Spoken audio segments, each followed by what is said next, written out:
Уважаемые коллеги, добрый день. Пятый день работы нашего форума. Мы очень рады, что с нами на наших площадках, их около 50 в этом году организовано было, что на наших площадках работают и наши партнеры из издательства, из корпорации «Российский учебник». И сегодня мы очень рады представить Аникеева Ивана Валентиновича, методиста по химии корпорации «Российский учебник». Очень интересная тема сегодня семинара. Это новые инструменты, технологии развития образовательной мотивации на уроках химии с использованием современных ОМК. Мы, конечно, должны отметить, что у нас коллеги присутствуют не только сегодня в нашей студии, в нашей аудитории, но и многие подключаются к нашей трансляции.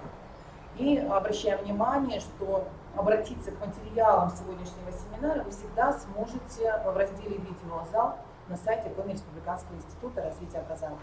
Мы желаем вам успешной, плодотворной работы, открыть для себя новые инструменты, новые технологии. Удачи! Спасибо большое. Здравствуйте, коллеги. Позвольте в первую очередь поздравить вас с Днем Учителя. Вот он уже тут, собственно, формально сегодня уже в школах.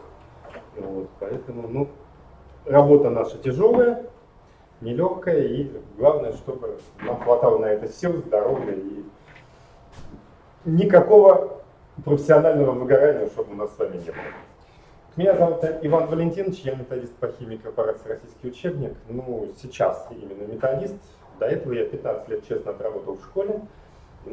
Поэтому, думаю, все проблемы, которые у нас есть в школе, мне известны. Я попробую их озвучить, и вы поймете, что я, в принципе, знаю, что такое школа. Сегодня поговорю именно о мотивации, потому что это, наверное, та основная проблема, которая не дает нашим детям прекрасно осваивать наш предмет.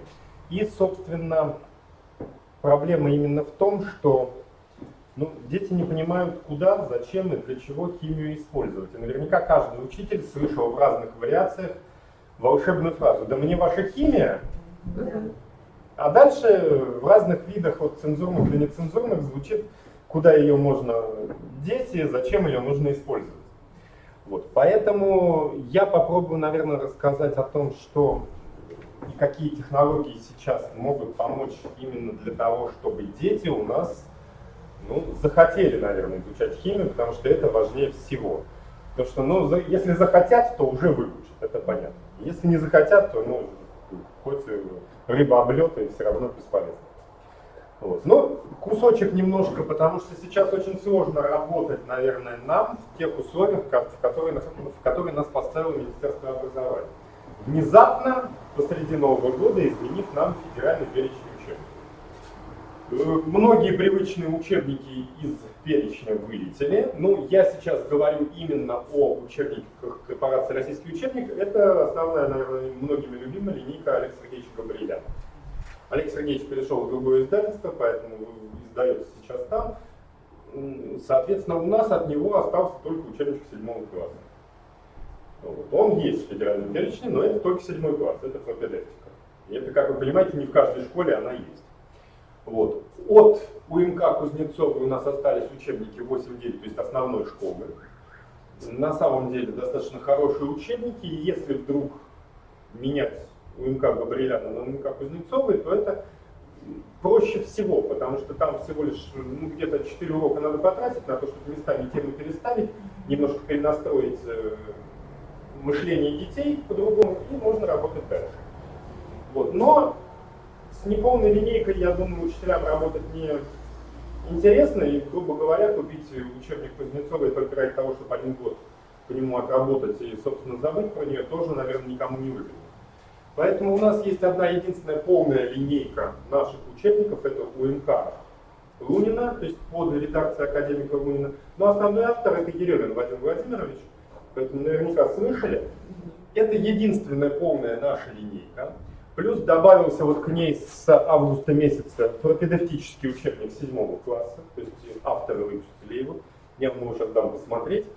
Соответственно, линейка максимально полная. Единственное, что с 7 класса пока нет федерального перечня, все остальное в перечне. Сейчас все заявочки поданы на экспертизу, на все, и учебник дальше, наверное, попадет. Мы очень надеемся, что федеральный перечень. При этом сейчас, в настоящее время, ну как, неделю назад, Министерство образования объявило, что еще 136 разных УМК вернутся в федеральный перечень. Но, правда, пока конкретного списка нет, ждем, поэтому как-то нам, наверное, жизнь облегчат. Потому что многим учителям очень сложно перестроиться с Олега Сергеевича Габриэля, например, сразу на что-то. Или, ну, как-то менять линейку вообще, это, ну, наверное, слегка стрессовая ситуация для любого учителя, потому что в первую очередь нужно переключить работу головного мозга своего. Потому что каждый учебник по-своему интересен, по-своему понятен, по-своему привычен, и, соответственно, вот, чтобы к нему привыкнуть, надо какое-то время потратить. Ну, я сегодня буду рассказывать, ну, в основном про наши учебники, естественно, ну, и это основных две линейки, это все-таки Кузнецова и Ерёвин. Я, когда последние 5 лет в школе работал, я работал именно в УМК Ерёвина. И, ну, наверное, основную такую массу времени потрачу именно ему. Но суть в том, что все, на самом деле, учебники, которые у нас сейчас есть, они хороши и можно использовать любой в своей работе. Только это, естественно, выбирает учитель сам, то, что ему больше нравится, то, что ему максимально подходит, и то, что ему приятно в работе и дает нужный нам результат. Соответственно, это именно вот та выдержка, которая есть в федеральном перечне. Сейчас что изменится, не знаю. Подождем, буквально немножко осталось. Ну, особенности. Если чуть-чуть коротко затронуть именно учебники Кузнецова и Ерёвина отдельно, то у Кузнецовой что? Первое, это максимально учебник составлен именно на работу по системно-деятельному подходу. То есть вся структура параграфов изначально прям под системно-деятельный подход. То есть кусочек, название темы, вопросы на актуализацию, кусочек теории к этой теории задача, кусочек теории к этой теории проблема, кусочек теории еще один вопрос к этой теории. То есть учебник сделан именно с таким заходом, чтобы дети действительно сами могли химию осваивать. Но, используя свой собственный опыт, я понял только одно, что наша наука не настолько простая, чтобы дети смогли сами освоить ее целиком полностью самостоятельно.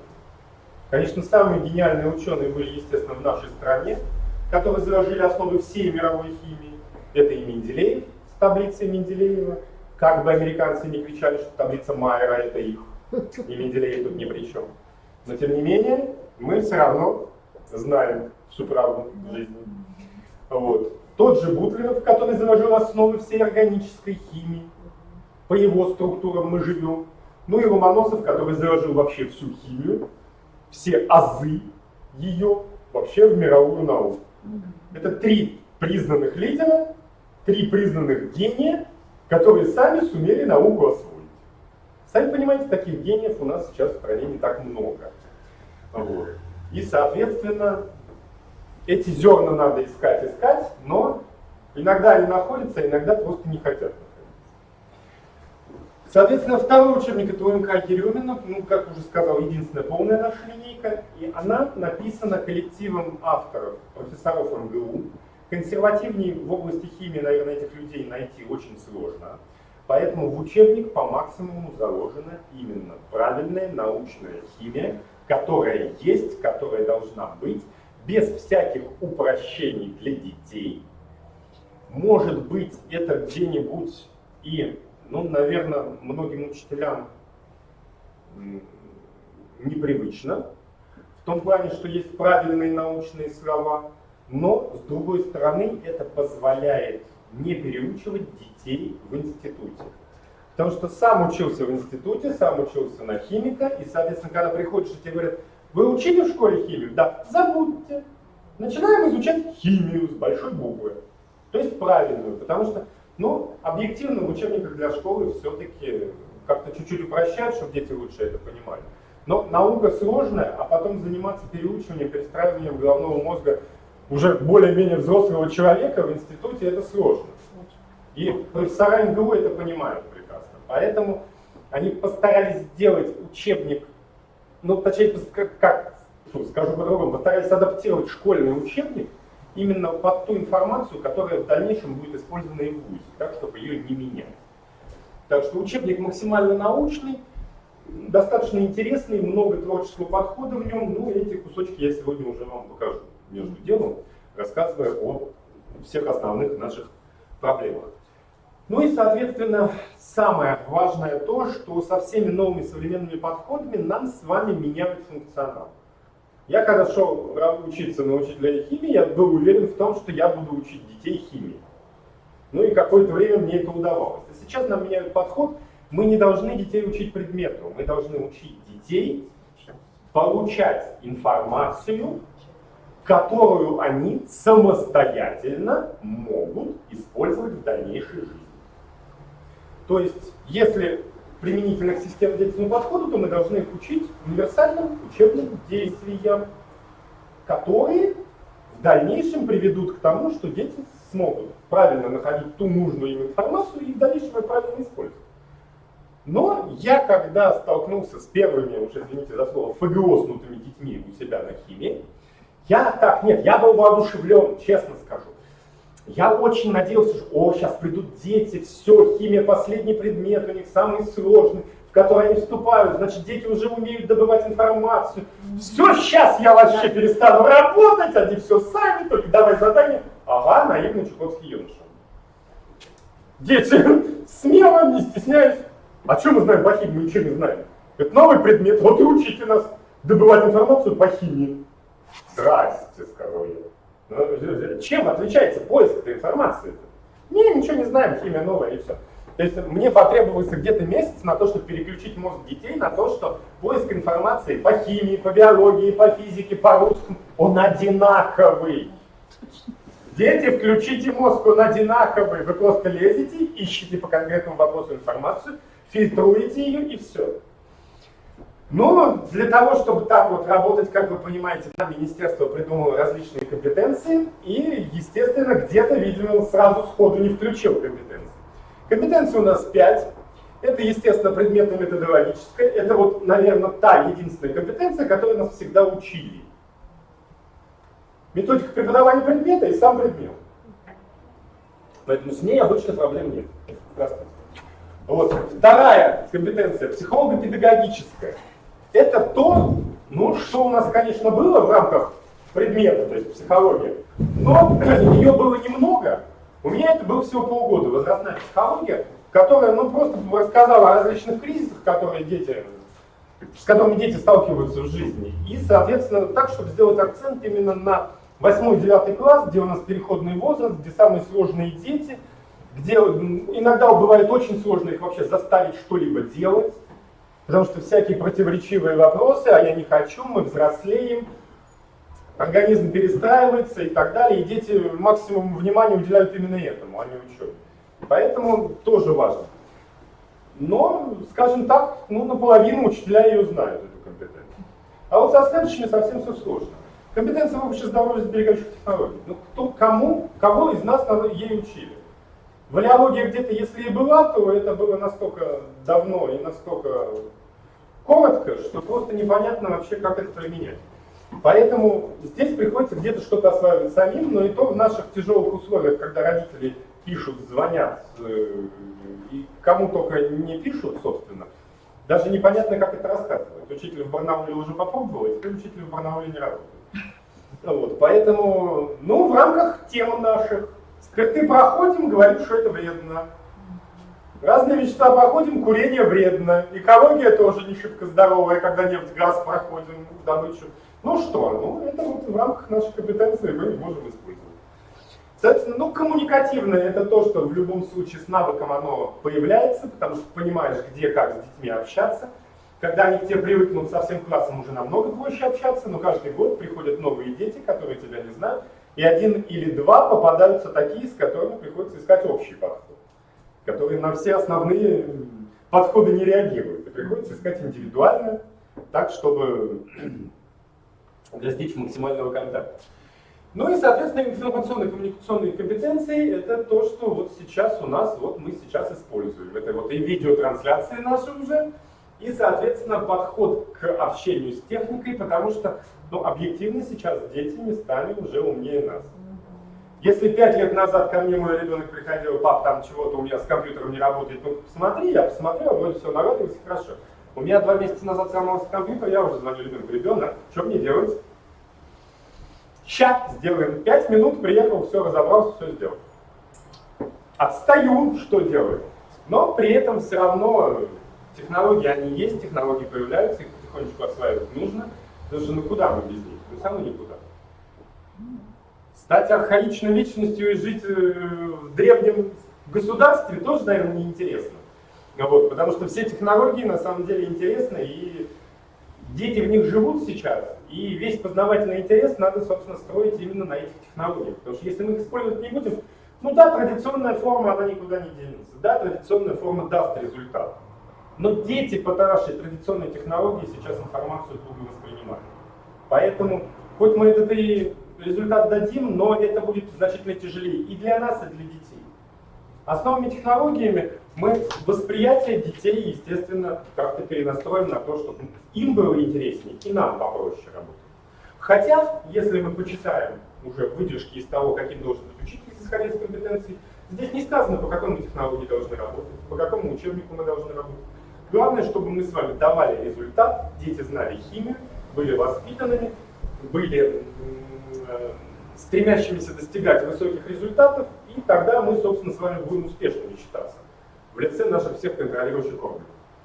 Но при этом все равно мы все технологии выбираем сами и должны их подбирать так, чтобы детям, которые у нас учатся, было интересно химию изучать. А химия предмет сложный. Если мы сравниваем его с физикой столь же, то в старших классах физика только 1/4 переплевывает химию по уровню сложности. Вот. А так везде у нас по всем баллам, по всем градациям самым сложным предметом является химия. И осваивать ее сложно. Поэтому детям нужно показывать, наверное, в первую очередь красоту химии, ее интересность и, важно, применимость к жизни. Потому что очень часто у нас дети не понимают, куда химию деть и зачем она нужна. Почему так оно случилось? Ну, я вот вспоминаю собственное детство, я еще ребенок Советского Союза. То есть, когда у нас случились все катаклизмы с Россией, то мне было сколько, 12-14 лет. То есть я еще, в принципе, всю информацию основную получал в Советском Союзе. А тогда источников информации-то было у нас немного. Это что? Ну там передовица где-нибудь в парке висит на стендах стандартно, каждый день обновляемая и все. Но в 12 лет что, интересно читать передовицу? Вообще не интересно. Максимум пробежал, картинки посмотрел, кто там сейчас руководит государством. И все. Дома родители, как вы понимаете, мало обсуждали. Это было не принято обсуждать особо политику как-то дома. И, соответственно, в телевизоре, слава богу, не было рекламы. Но программу «Время» смотреть было тоже неинтересно. Мне, по крайней мере. У меня там что, приключения электроника, сказки, 4 танкиста и собака, патриотизм. И никакой рекламы. Дети не говорят, что там Ренни, съешь таблетку и вся кислота в организме превратится в воду. Да смотришь эту рекламу и не понимаешь, какую чушь несут с этого экрана. Хотя сейчас, честно, они поменяли эту рекламу. Видимо, им кто-то из умных людей по голове уже дал из серии «Люди, вы что несете?». Но с другой стороны, те же таблетки Ренни купить, почитать состав, карбонат кальция. И новая реклама теперь еще и мятный. У них вот в телевизоре буквально вчера увидел. То есть до этого был Ренни с апельсиновым вкусом, теперь мятный. Но простите, за мел с апельсиновым вкусом отдавать такое количество денег, когда он у нас у доски лежит, сгрызи этот же кусочек, эффект будет тот же, причем совершенно бесплатно, фактически. Ну вот, но местами смешно. И суть в чем? В том, что наши дети сейчас перегружены информацией. Вот у меня такого объема информации не было, и я о ней не думал излишне. Вот ты ее получаешь там в школе, в институте, правильную от учителей, и спокойно растешь. Наши же дети сейчас имеют возможность заходить в интернет и через эту сеть искать себе любую информацию. Но минус в том, что они, к сожалению, ввиду возраста не умеют ее фильтровать. А маркетологи на это-то и работают, которые запускают всю эту рекламу, а сколько рекламы в интернете даже говорить не буду. Всплывает со всех сторон, со всех углов сайтов, отовсюду. И у детей из-за этого дезориентированность в пространстве, в информации, потому что они не могут найти действительно правильное, действительно рациональное зерно. Очень много мифов у нас в вклинивается во всю эту информацию. Ну, один из таких понятных детям и, наверное, помогущий им освоить химию, ну как, замотивировать их на химию, уж освоить-то не поможет. Ну почему? Вот часто говорят, пищевые продукты, много в них там разных добавок, они вредны. Ну, самый специальный какой вред? Доширак вреден. А если так помыслить, то а чем он вреден? Макароны, ну яичный порошок. Всю жизнь в Советском Союзе на север его отправляли, прекрасно ели, прекрасное питательное вещество и ничего. Размешал с тем же молоком, или точнее как, яичный порошок с молочным порошком, размешал, вот тебе омлет нормально кушать. И все питательные вещества на месте, никуда ничего не девалось. Ну, сублимированные продукты убрали в воду и все. Поэтому яичная лапша, ну что там, крахмал, яичный порошок, засушили и все. Там никакого вреда нет, точно. Специи, многие говорят, а что там специи? Что мы специи не едим? Перец, соль всегда дома у всех есть. Вспомните индийскую кухню, какое количество там специй. Китайцы чего только не используют. Поэтому глутамат натрия. А в чем проблема в глутамате нашей? ВОЗ уже давным-давно сказала, Российская организация здравоохранения, что это безвредное вещество. Причем в любых количествах безвредное. Никто же не обращает внимания, сколько канцерогенного вещества сыпят в колбасы, нитрит натрия. А это реально подтвержденное канцерогенное вещество. И сколько рекомендаций от нашего Министерства здравоохранения, что колбасу надо есть дозированно, не больше, чем там столько-то грамм в неделю. Поэтому, а глутамат, ну, в любом мясе есть. Любое мясо начинаем жарить, сок выделяется, аминокислоты там есть. Денатурацию белков никто не отменял. Посолили, и вот они вам соли аминокислот, глутаматы. И другие, соответственно. В одном стейке простого мяса жареного. Хочешь там на 1 мая на шашлыках, хочешь просто где-нибудь дома пожарил кусок мяса. Там глутамата раз в 6 больше, чем в том же дошираке. Вопрос, кто вреднее? Тогда уж, если считать глутамат вредным веществом. И если посмотреть, вот та же китайская кухня, они этот глутамат сыпят тоннами, специально. У них вся еда на один вкус. Потому что, во-первых, у них проблема с продуктами, их очень много, а продуктов очень мало. Поэтому едят-то, по сути, все. И насекомых, и мышей, и лягушек, и ящериц. Поэтому и сыпят этот глутамат, чтобы все было на один вкус, чтобы люди не отличали, не пугались, не боялись чего-то есть. Что им важно питательные вещества в организм принести. И судя по количеству китайцев с их демографическими ограничениями, как-то глутамат им совсем не мешает жить. Поэтому, может, наоборот, в нем все дело. Нас тут 180 миллионов, их там почти уже 1,5 миллиарда. Это не считая индийцев, которых тоже уже подтвержденный миллиард рядом. Поэтому вопросов очень много. Но детям именно это и нужно рассказывать в том плане, что, ну, простите, мы же сами большой химический организм. У нас одновременно сейчас идет такое количество химических реакций, которые многие люди даже выучить не могут. Нет ни одного универсального врача, который знает все о человеческом организме. Если так напрячь мозг, вспомнить, что есть такой цикл Кребса в биохимии. Причем он в принципе-то простой, превращение там глюкозы в пировиноградную кислоту. Но сколько стадий и сколько процессов там идет в нем. И это только в одной клетке. А нас сколько в этих клетках? При этом дети везде слышат, что мы состоим-то из воды вообще на 80%, а что-то мы не течем никуда. То есть на всех вот этих вот нюансах нужно как раз-таки детям и рассказывать, что химия интересна, ее изучать-то интересно, потому что это все влияет на нас. Все же болезни тоже от химии. Где-то неудачно прошлись, где-то больше солнца посветило. А дальше денатурация белка простая и пошло. Нуклеотид какой-нибудь выбило из одного вещества. Белок неправильно синтезировался, клетка изумилась от этого, и пошел процесс, уж извините, роста раковых опухолей. И хорошо, если это будет просто доброкачественная опухоль, а бывают разные. Поэтому тут нужно именно детям рассказывать вот о, наверное, каких-то интересных фактах, чтобы им было интересно изучать химию. Ну, мотивация — это понятно, что процесс, который способствовать тому, чтобы дети у нас целенаправленно изучали какой-то определенный предмет, но в школе предметов много. И, естественно, найти универсального ребенка, который будет замотивирован на все, можно, но их не так много. Да их и мотивировать-то особо и не нужно, они уже замотивированы. То есть наши дети, которые хорошо учатся, уже под мотивацией. Они понимают, что им учеба нужна, потому что они будут всесторонне развитыми людьми и будут ориентироваться во всех областях. Поэтому никогда нет каких-то ограничений в области дальнейшей работы. Если ты во многих областях информацию знаешь, то ничто тебе не мешает поработать, там, например, поваром первые 10 лет, потом плюнуть и заняться там художественными, изобразительными.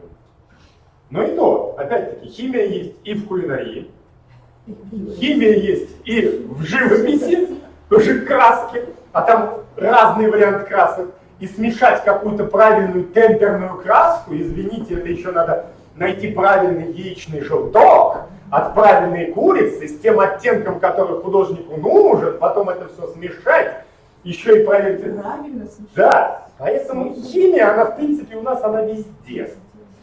Как бы ни казалось, что она в жизни у нас нигде. Почитаешь состав продуктов, иногда с ужасом смотришь, в молоке уже даже, по-моему, молока нет. Пальмовые жиры заменяют у нас жирность, карбонат кальция точно также заменяет цвет, чего только нет. Йогурт вообще берешь одни пищевые добавки, там где молоко-то вообще. Поэтому очень сложно в химии сейчас ориентироваться, но это интересно. Вот.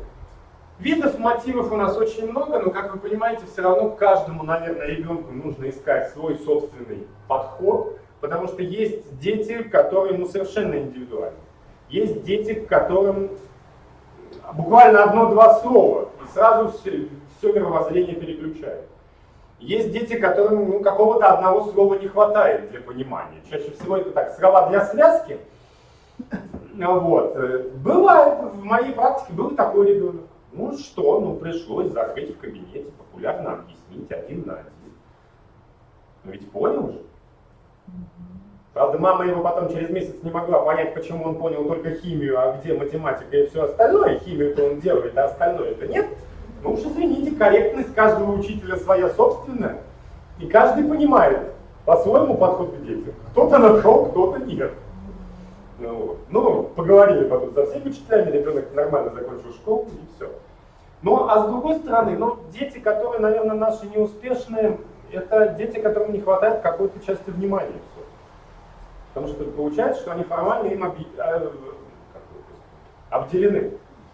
Потому что это, видимо, дети, которые днем родители работают, они сами по себе представлены, может быть, нету бабушек с дедушками.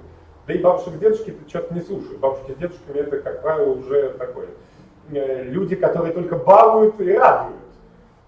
А жесткий контроль это уже не от них. Поэтому где-то надо, наверное, посадить рядом, потратить 10 минут своего времени, сделать с ним домашнее задание, мизер. Их не надо мотивировать на то, что из вас надо сделать отличников. Их это как-то не впечатлит.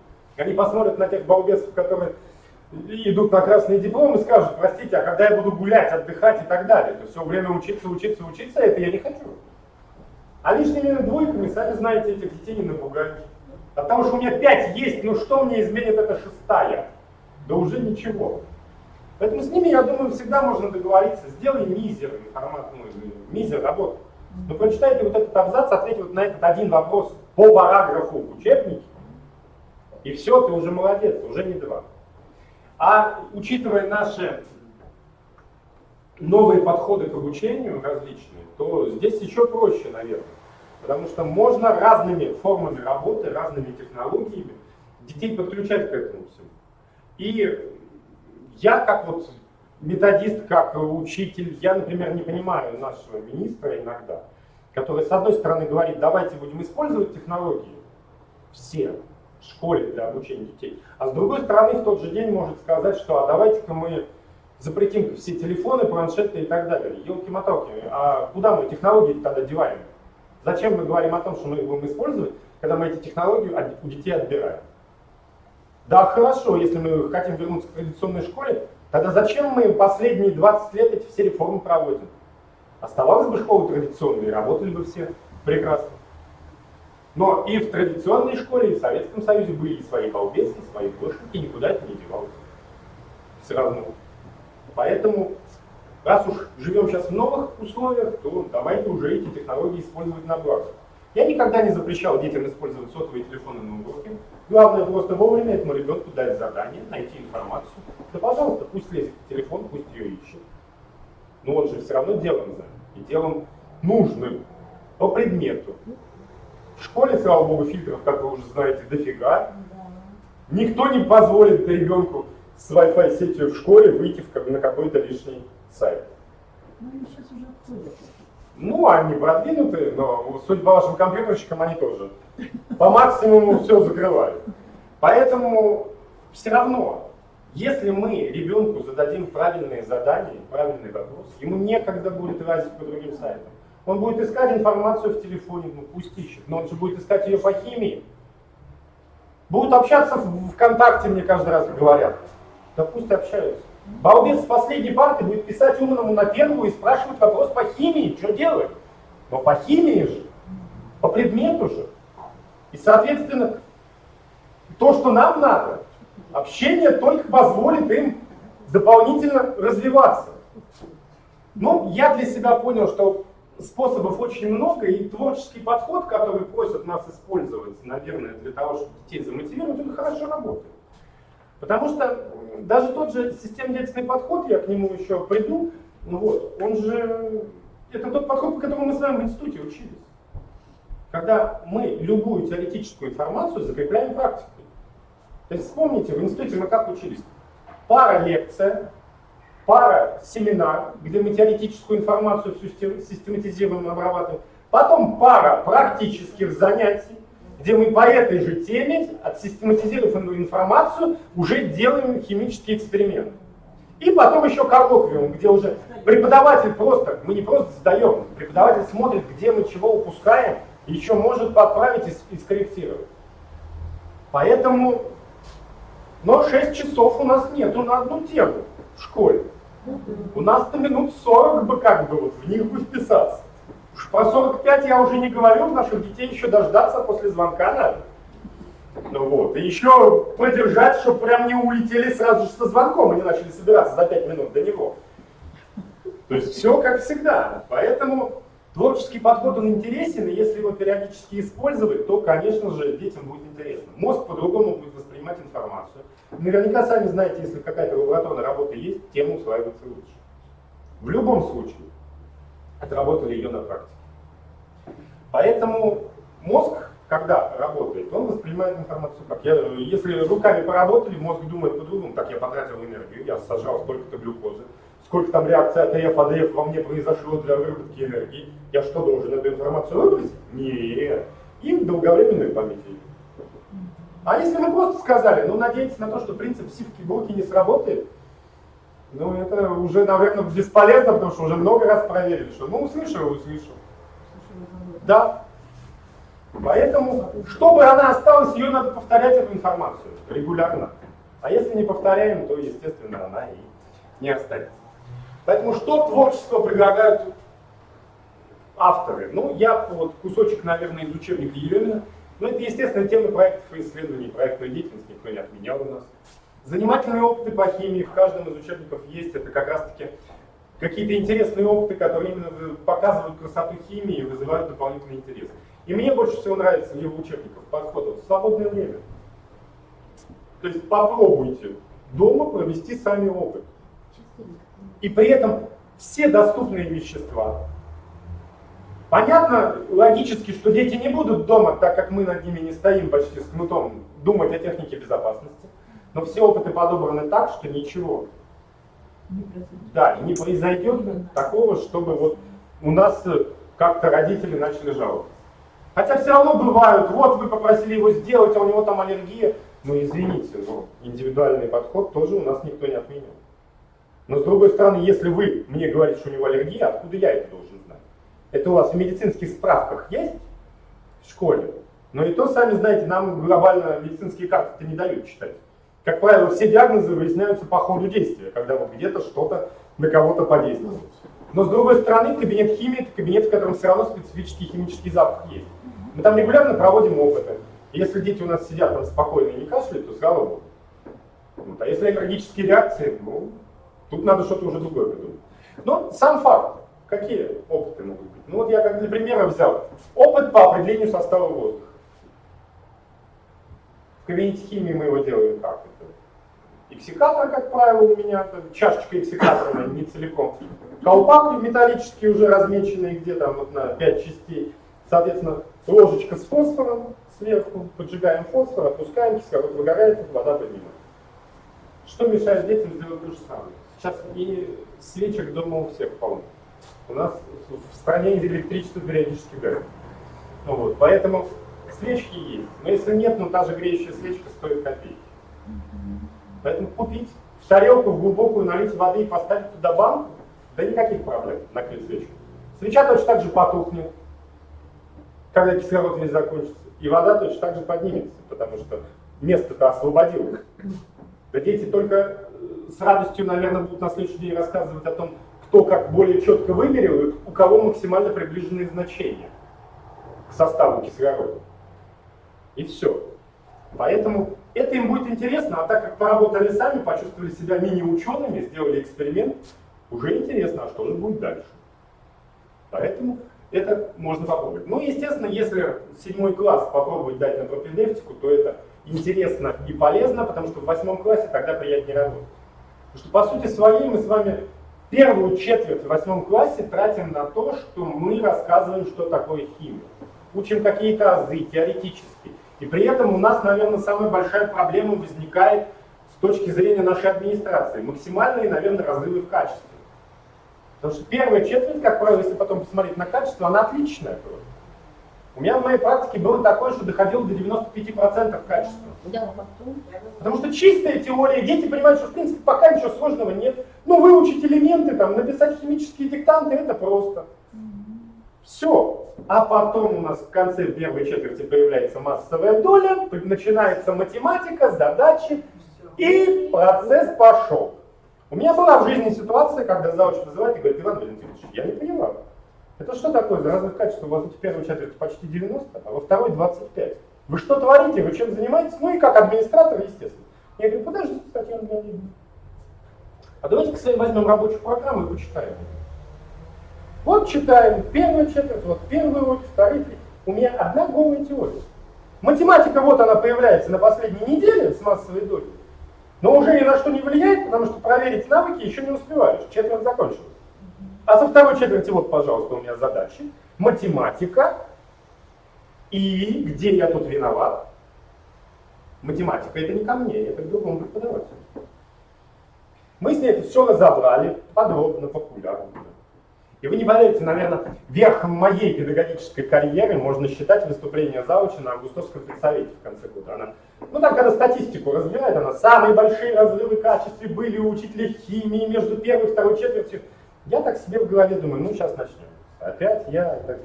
И тут великая фраза: но Иван Валентинович в этом не виноват. И как понесла на математику. Из серии: ну что вам мешает в 7 классе у вас количество часов ставить в повторение пропорции, которые вы в 6 отучили, в 7 их нет, а в 8 почему-то химик должен их осваивать по новой. И вы не поверите, ну математика действительно ничего не стоит. Все равно работу повторяем, все равно это материал пройденный. Пройденный материал мы должны повторять. Я, конечно, тут спорил с математиком, с нашим, с методистом. Она говорит: нет у нас возможности в некоторые темы вставить. Да, конечно. Я говорю: нет, ну, бога ради, в некоторые нет, ну, ставьте в те, в которые есть. Важно, чтобы дети этот навык не забыли. Они же не забывают у нас деление, умножение, сложение, вычитание с 1 класса. Потому что эти все действия повторяем регулярно. Ну и здесь чуть-чуть включайте, и все. Потому что, по сути, получается, что в 8 классе я, кроме того, что должен преподать химию, я еще и должен вспомнить математику, еще рассказать эту математику применительно к химии. Почему я этим должен заниматься? Это лишняя трата моего времени, которое не прописано у меня в рабочей программе. Еще меньше, чем Да, поэтому вот как-то так. Но это уже отдельная работа. Поэтому пропедевтический курс позволяет всю теорию спокойно освоить в 7 классе. Даже если это будет внеурочка, в 8 классе нам намного приятнее будет работать. Мы не тратим с вами всю четверть на изучение азов. К нам уже приходят дети, которые понимают, чем они будут заниматься. И мы спокойненько недельку, ну даже 2, если, повторяем, что такое химия, повторяем азы, и спокойно начинаем уже отрабатывать именно химические свойства. Поэтому если есть возможность выпросить у администрации хотя бы час, то пользуйтесь этой возможностью. Это действительно хорошо работает.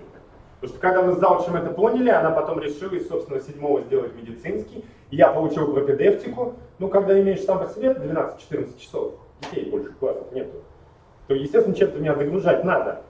Поэтому, ну, получил пропедевтику. Не поверите, качество, ну, оно не семимильными шагами прям выросло. Но оно приятно удивляет в том плане, что детям стало интереснее изучать химию. И чем младше мы начинаем, тем, естественно, мотивация это дольше сохраняется. Я вообще из-за того, что количество часов мало, взял за правило, например, в начальной школе проводить уроки. У них есть окружающий мир. Они там изучают и элементы, и вещества, и даже знают, кто такие атомы и молекулы. Почему бы им не показать? Ну, прийти, показывать наши фокусы, поменяй очки на круглые, а-ля Гарри Поттер, нарисуй себе на обоих молнию. Вперед! Да они уже с началки будут мечтать, когда же они дойдут до 8 класса уже. И в 5 постоянно забегать, ну когда же. И все, мотивация это уже есть, уже заложена. Ну а нам, с учетом нашего количества окон, иногда. Ну что мешает договориться с началкой? Началке проще всего переставить уроки. У них 4 есть в день, а в каком порядке они пройдут, это уже не принципиально. Поэтому и с заучем по началке, я думаю, тоже можно договориться. Она не будет против, особенно если детям наглядно какие-то химические и физические законы покажешь вживую. И все. То есть это только подтвердит слова их учителя. Поэтому мотивация это важно и хорошо. Но и при этом она здесь в доступной форме, в том плане, что есть и практические работы даже для 7 класса. И мы здесь освоим и технику безопасности, и все, и с посудой познакомимся со всей. С учетом того, что больше половины посуды дети-то и так знают, как она называется. Где-то акцентировать внимание на колбочке, на том, что они разных видов, отличить пробирку. А так чашки, стаканы, они же это все знают уже. Воронку знают прекрасно. Поэтому есть приложение с дополнительной информацией, есть словарь терминов, чтобы они осваивали это все. Поэтому много чего есть. Ну, естественно, занимательный опыт. Куда же без них. Ну, пример. Бутылки разных цветов. Почему? Красим по-разному. А если намекни, ну, красим металлами, солями металлов, фероны металлов, а намекни детям, что рубиново-красный цвет дает золото. У нас же у детей сейчас страсть к монетизации собственных знаний. Поэтому да намекни, что там золото. Они его в порошок сотрут, эту бутылку, попытайся его оттуда добыть. Поэтому либо задачку задай мотивационного характера. Ну, например, 1 капля морской воды 30 тысяч атомов золота содержит. 30 капель 1 грамм. Сколько грамм золота в тонне морской воды? Да наши дети тут же вспоминают еще и географию. Оказывается, у нас в стране же моря есть. Причем и на севере, и на юге, и на востоке, и на западе. И, в принципе, многие туда даже ездят отдыхать. И при этом хоть ведрами таскают эту воду, но никто тебе слова не скажет. А посчитай с ними задачку, правда, легкое разочарование есть, но перед этим-то есть эйфория уже. Хотя ответ задачи там 10 минус 7 степени, по-моему, ну вот это сколько тонн надо перегнать, чтобы получить хотя бы 1 грамм золота, а дальше можно рассказать историю про японцев, которые уже попробовали получать ископаемые элементы из воды, из морской, у них своих-то запасов всего мало, ну и интерес, конечно, не убьется, но уже приглушится. То есть все подряд не будут, все красное стекло перетирать в песок. Поэтому много интересных фактов наглядных. Я только здесь увидел вот эту картинку. Владимир Владимирович ее когда предложил, я удивился и понял, что, оказывается, можно и так просто. Яблоко все представляют, а в 5 классе дети прекрасно проходят, сколько весит наша Земля. И таким соотношением продемонстрировать, сколько весит молекула водорода, далеко не вынужден. И наглядно, и детям понятнее будет, чем мы будем приводить им какие-то там сухие цифры, в которых 10 минус 18 19 степени. Им-то это зачем? Им это не нужно, а вот так, зато четко и ясно, понятно. Какие-то интересные факты. Ну вот, например, вещество с самым разнообразным составом состоит из 11 элементов. А попробуйте 11 так вот объединить. Вот формула есть, но это же надо еще придумать, как это сделать. Правда, непонятно, зачем это вещество получили для меня, потому что вроде как бы оно где потом применяется. Но опять-таки научный подход у нас подразумевает, что открытие нужно сделать. А вот потом можно придумать, куда это открытие применять. Собственно, физики у нас так и живут. Им коллайдер какой-нибудь результат выдал, и они потом думают, а как это потом использовать в жизни. Есть же теоретическая физика, есть практическая физика. Поэтому можно подумать, придумать все что угодно. Эйнштейн, собственно, так придумал, и по сути нынешние физики сейчас подтверждают все его положения опытным путем. А потом дальше придумывают, где это использовать. Это там вещество, антивещество и так далее, вот это все. Поэтому кристаллы как растут, это детям тоже интересно. Поэтому и выращиваем, нет, выращиваем одно, а вот когда картинка вот или под микроскопом видно, вот как сама структура объединяется. А попроси их творческое задание, пофотографируйте разные виды снежинок. Во-первых, у всех сейчас фотоаппарат в телефоне, уже нет необходимости какой-то специально большой мощный фотоаппарат покупать. Увеличение там уже круче, чем если вспомнить большие оптические объективы. Поэтому снежинок что не нафотографируют? Да с удовольствием будут это делать. Правда, мне надо намекнуть, что делать это лучше при сухом снеге, а не мокром, когда снежинки целиком летят и все. В мокром-то они слипаются и непонятно. Но тем не менее, и сделают, и найдут, и зависимость увидят того, что структура шестигранная. Ну а мы с вами уже можем просто это показать на молекулярном уровне. Шаростержневые модели есть, водичку собрал, и когда водичку начнешь по водородным связям выкладывать просто молекулу, даже 10 штук хватит, чтобы продемонстрировать. И хоп, и она объединяется как раз первый, как бензольное кольцо. Шестигранничек получается, от него пошли лучики. А дальше к нему по водородным связям другие молекулы воды, и вот она, снежинка, растет. И растет она именно от 6 граней, и никуда по-другому. Это же красиво. И все можно показать. Закрыть окно? Дверь закрыта. Вам дует? Мне это просто максимально комфортно. Вот, поэтому много чего интересного можно детям показывать для того, чтобы мы с вами современными методами могли детям объяснить науку интересно. И сами знаете, сейчас много разных химических шоу, они тоже по всей стране ездят, выступают, и детям же туда интересно ходить. У нас в Москве даже уже научная елка появилась, новогодняя. Российская академия наук елки стала проводить у себя. И именно научные, со всеми химическими опытами, со всем, то есть там с жидким азотом, и чего только не показывают детям. То есть все то, что интересно. И дети ходят туда с удовольствием. И для мотивации их туда водить тоже. А посмотрите, что можно сделать, если будешь знать химию. И все. Но много разной информации от нас хотят. Это естественные умения, активная самостоятельная инициативная позиция. Это все мы должны детям привить. Но для меня, например, как для учителя, самое важное это все-таки вот реализовать принцип связи обучения с жизнью, чтобы дети понимали, для чего им этот предмет нужен. Чтобы я не бесцельно 4 года работы в школе и ребенку рассказывал какую-то информацию, а чтобы он ее в дальнейшем мог использовать. Пусть на бытовом уровне, пусть он не станет химиком, но он хотя бы понимал, что наука такая есть, и она во всех сферах жизни у нас все равно встречается. Технологий может быть много, может быть какая-то когнитивная технология, которая основана на психологическом подходе. Она тоже дает много полезного.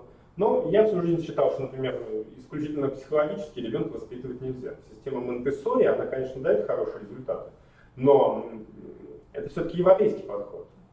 В России она немножко по-другому работает. Вот. И я считаю, что, например, психологию без педагогики использовать нельзя при воспитании ребенка. Вот, потому что результат будет сильно непредсказуемым. В том плане, что степень воспитанности ребенка будет не в общепринятых рамках, скажем так. Ну, это для меня. Поэтому все равно педагогику использовать нужно вместе с психологией. Так что, но все равно какие-то подходы психологические мы все равно используем. Как-то где-то уговариваем, где-то по-особенному с каким-то ребенком разговариваем. Кого-то просто надо поговорить по голове, в конце концов. Сказать, какой же ты молодец. И все, ребенок воодушевился и пошел делать лучше. И еще лучше. Поэтому, ну и системно-деятельный подход, естественно. Он у нас возник давно, мы с вами по нему учились, я уже сказал. Просто нам его в школу объединили системные деятельности и как-то вот более-менее адаптировали. И, соответственно, у нас с вами уроки должны переключиться с традиционного урока, где везде фейерверчит учитель. То есть вот как я сейчас вот вам выдаю всю информацию. Вот по сути я как традиционный урок веду. Вот. Мы потому что к нему готовимся, мы придумываем задания, мы озвучиваем всю информацию, мы говорим, что как. Дети только выполняют наши указания. А в уроке современного вида желательно было бы, чтобы у нас дети работали самостоятельно. Но тут опять-таки требования к уроку и основные этапы урока каждый администратор определяет по-своему. У нас сейчас заучи ищут все технологии новые и так далее, и поэтому нас иногда оценивают очень сложно. Но как бы заучи чего не придумывали, вот эти 9 этапов урока у нас будут всегда. Цели, задачи, тема и так далее, и заканчивая домашним заданием. Поэтому от этого мы деться не сможем никуда. Но минус, наверное, нашего предмета в том, что по системно-деятельному подходу вот его весь дать не получится. Мы с вами упремся в первый же этап. Тему сформулировать должны сами дети. Как они нам сформулируют? Окислитель, восстановитель, там, окислительно-восстановительные реакции, степень окисления, валентность, любимая, электролитическая диссоциация. Но они же слов таких не знают пока еще. Они, естественно, никогда не смогут это сформулировать. Поэтому я для себя, например, понял, что нужно спокойненько тему вывести на доску. Либо написать, либо вот показать. А дальше подключаем русский язык. Словообразовательный разбор. По приставкам, по суффиксам, по знакомым окончаниям. Пытаемся понять, что есть. 2-3 наших наводящих вопроса значительно эффективнее. Позволят детям понять, что мы будем изучать в теме, чем мы долго и упорно будем 40 минут добиваться от них. Тема урока. Да, тема урока. Потому что все равно, сколько бы этапов не было, но они у нас нормированы по времени. То есть тайминг-то он присутствует. У нас, по крайней мере, с вами в голове. Мы четко знаем, что мы должны на это потратить столько-то времени, иначе не успеем другое. Поэтому это нам позволит помочь детям. Ну, пример, типичный пример. Аммиак, все знаем, да? В любой теме, в любой рабочей программе, в любом классе, имеется в виду по любому учебнику, везде есть. 9 класс ближе к Новому году, примерно. Плюс-минус, там, в зависимости от того, как работает. Соответственно, слово аммиак дети знают? Слышали. Но не факт, что знают. В ОБЖ, да, в физкультуре, да, но там чаще всего немножко по-другому, но шатырный спирт все-таки. Многие мне говорят, знают с 8 класса с бинарных соединений. Тоже готов согласиться. Мы там озвучиваем слово аммиак, но мы же его не закрепляем там дальше. У нас в бинарных соединениях важно отработать классическую номенклатуру. Гидрид водорода, гидрид азота или нитрид водорода. Извините, ошибаюсь. Поэтому все. Ну, аммиак мы можем сказать, но мы моментально можем детей переключить на это, показав им всего лишь пузыречек и алфавит. С начальной школы они прекрасно знают, что такое нашатырный спирт, каким запахом обладает. Вот только покажи, и они тут же вам все свойства его опишут. То есть с веществом-то они знакомы. А дальше уже достаточно все лишь показать надпись на пузыречку, что это раствор аммиака. И мы можем говорить, что это газ, очень хорошо растворимый в воде, собственно, используемый его из-за его запаха в медицине и так далее. Но слово «спирт» употребить как раз-таки в том виде, что это не тот спирт, который можно употреблять, ну и так далее, и так далее, и так далее. И здоровье сберегающие технологии подключим между делом. Ну вот. Дальше.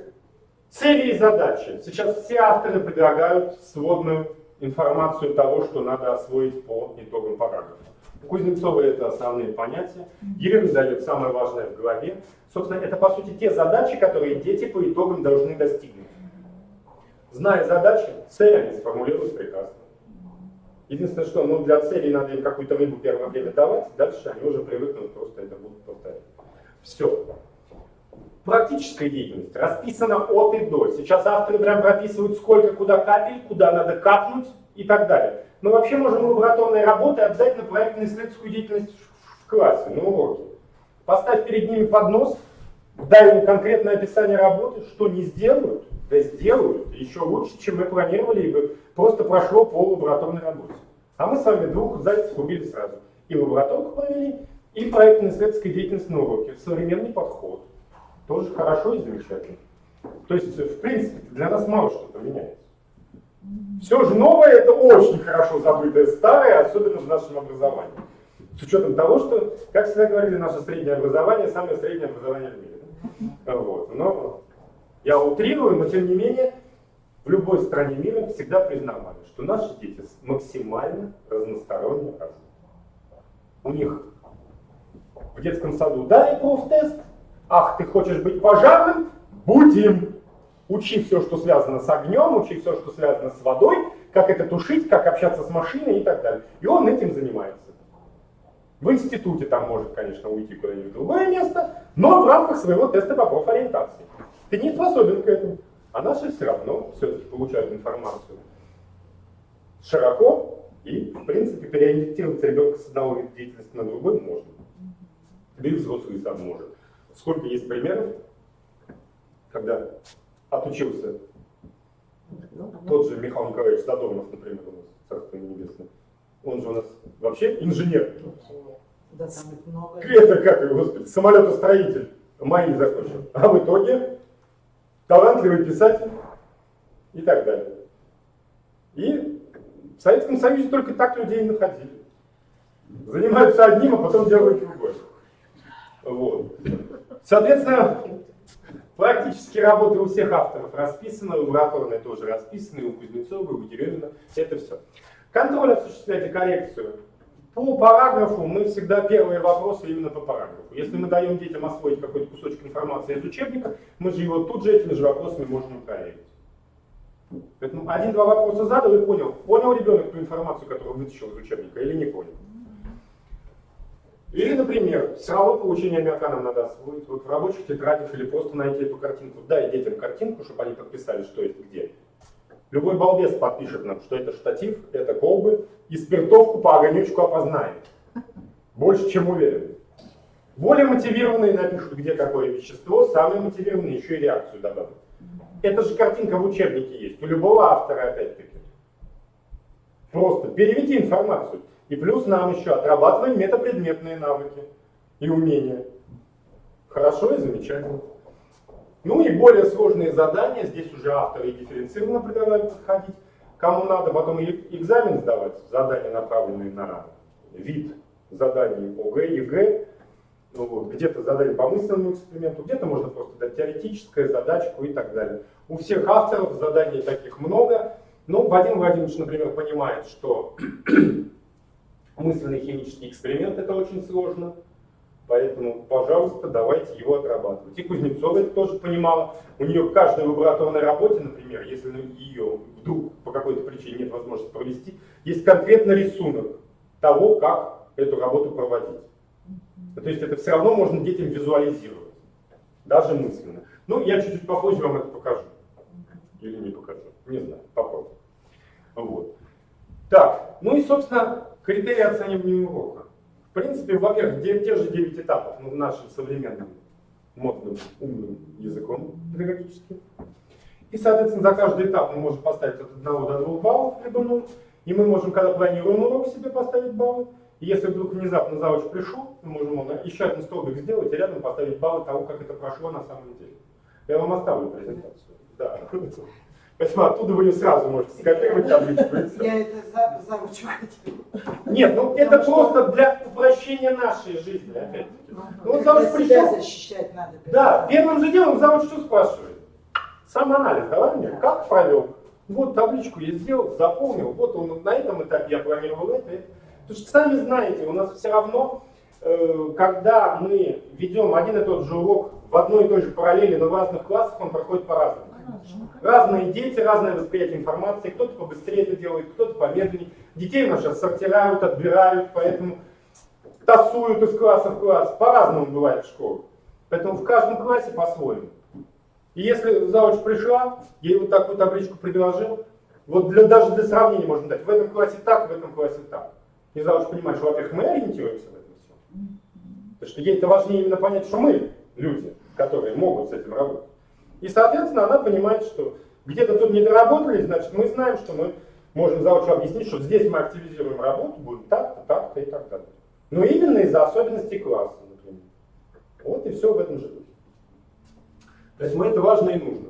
Ну и, соответственно, авторы, естественно, в учебник вставляют ту информацию, которая позволяет формировать различные виды УУД.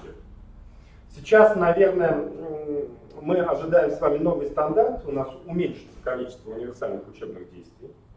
По крайней мере, в новом стандарте, в последнем его проекте, нет личностных УУД. Для нас, наверное, это слава богу, потому что это одни из немногих универсальных учебных действий, которые мы проверить не можем. Ни в какой ОГЭ и ЕГЭ не вставишь патриотизм. Задание-то с ним можно вставить, но проверить-то его реально не получится. Написать ребенок ответить может все что угодно, но простите, они у нас все патриоты, но при этом уж извините за грубость, если нашу суровую российскую действительность, то и фашистующих группировок тоже хватает в нашей стране. Пусть они маленькие, но они есть. И все равно они тоже считают себя патриотами. И так далее, и так далее. Поэтому развязывать Третью мировую для того, чтобы понять, пойдут ли они все на фронт или сбегут куда-нибудь в тайгу, тоже. Не вариант. Да, ну как-то не тот подход, который вот он нужен для того, чтобы это проверить. Поэтому в стандарте у нас личностные УД будут заменены на личностные характеристики, необязательные к проверке. Ну и это нам, наверное, чуть-чуть жизнь упростит. Немножко поменьше к нам требований будет. Соответственно, но тем не менее, нас интересуют предметные, чтобы правильный предмет был в учебниках заложен, и нас интересует, естественно, метапредметность, то есть разные виды заданий. Потому что дети сейчас воспринимают информацию по-другому. Они мало читают, они плохо читают. Вот, и они не, большие объемы текста не способны усваивать. А вот картинки, схемы, таблицы, короткие фразы, емкие, ну, определения, это прекрасно. Потому что сейчас жизнь они воспринимают именно мелкими роликами. Клиповость мышления, этот термин уже давно появился у психологов. Потому что по телевизору одна реклама, мелкие короткие ролики с какой-то информацией. Чаще всего, правда, мусорной информацией, но тем не менее, они есть. И в интернете то же самое, да дети также сейчас общаются. В соцсетях, на стенах какие-то мелкие картинки, короткие фразы, ну, всем известный «Привет, медведь», и вот тебе и все. Вроде как поздоровались. А зная наших детей, что они стоя рядом друг с другом могут переписываться в WhatsApp молча вообще, то есть коммуникативность вообще теряется, то им вот эти вот картинки даже лучше для восприятия. Ну а нам эти картинки и всякие дополнительные мультимедийные примочки помогают все-таки даже как-то интереснее подходить к преподаванию предметов. Ну, это вот все то многое, что есть в учебниках. Ну и суть системы детского подхода из-за этого всего. По сути, мы формируем именно действия, которые позволяют детям добывать самостоятельную информацию, ну и за счет этого они, собственно, повышают собственные результаты обучения. И они становятся более высокими. Ну, что интересного я на опыте это все с нуля прошел, когда наш зауч нас торжественно записала в эксперимент по ФГОС и объявила на одном из августовских педсоветов всю школу, работающую по ФГОС. С 1 по 11 уже. И было это еще 5 лет назад. Поэтому, сами понимаете, какой это сюрприз для всех был? Ну, пришлось осваивать все эти подходы самостоятельно. Ну, я понял, что в химии прекрасно работает групповая форма. При этом в группу надо всегда объединять самого мотивированного с самым последним балбесом. Сами знаете, когда любой балбес приходит к нам переписывать свою двойку, это выглядит каким образом? Там получил вопрос, дайте 5 минут, сейчас подготовлюсь, отвечу. Телефон ищет, правильно он ищет, неправильно он ищет что-то похожее на то, что ему задали. Правильно, неправильно ему не важно, важно, чтобы он отбарабанил это, и свою тройку мы ему как-то там наскребли. Чаще всего так и происходит. А теперь представьте в групповой форме работы. Такие дети, не сильно мотивированные, но они прекрасно и быстро ищут любую информацию. Они, кстати, из учебника хорошо. И из учебника, они, говорю, прекрасно ищут то, что нужно. А дети, мотивированные, зная предмет, прекрасно фильтруют ту информацию, которую уже нужно. То есть если мы даем какой-то конкретный вопрос на группу, то ребенок немотивированный, быстро ищущий информацию, он ищет ее в целом. А вот уже на конкретный вопрос выводит более мотивированный ребенок. А дальше, если вспомните, оценку мы должны тоже отдать на откуп детям в рамках нашей же пятибалльной системы, где мы просто уже мотивированно можем объяснить, почему тут, например, должны понизить, почему повысить.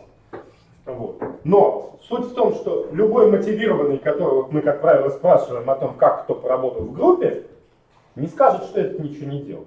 А этот сделал огромный объем информации. Огромный объем работы. Он нашел всю нужную информацию, которую дальше уже просто отфильтровали и зерно оставили. Он работал, работал. Мы что, его можем оценить на 2? Уже не можем. А в определенных моментах он и лучше начнет работать. Мы не сделаем из него гения, он нам не нужен как гений. Он нам нужен просто как успевающий ученик в рамках наших базовых классов.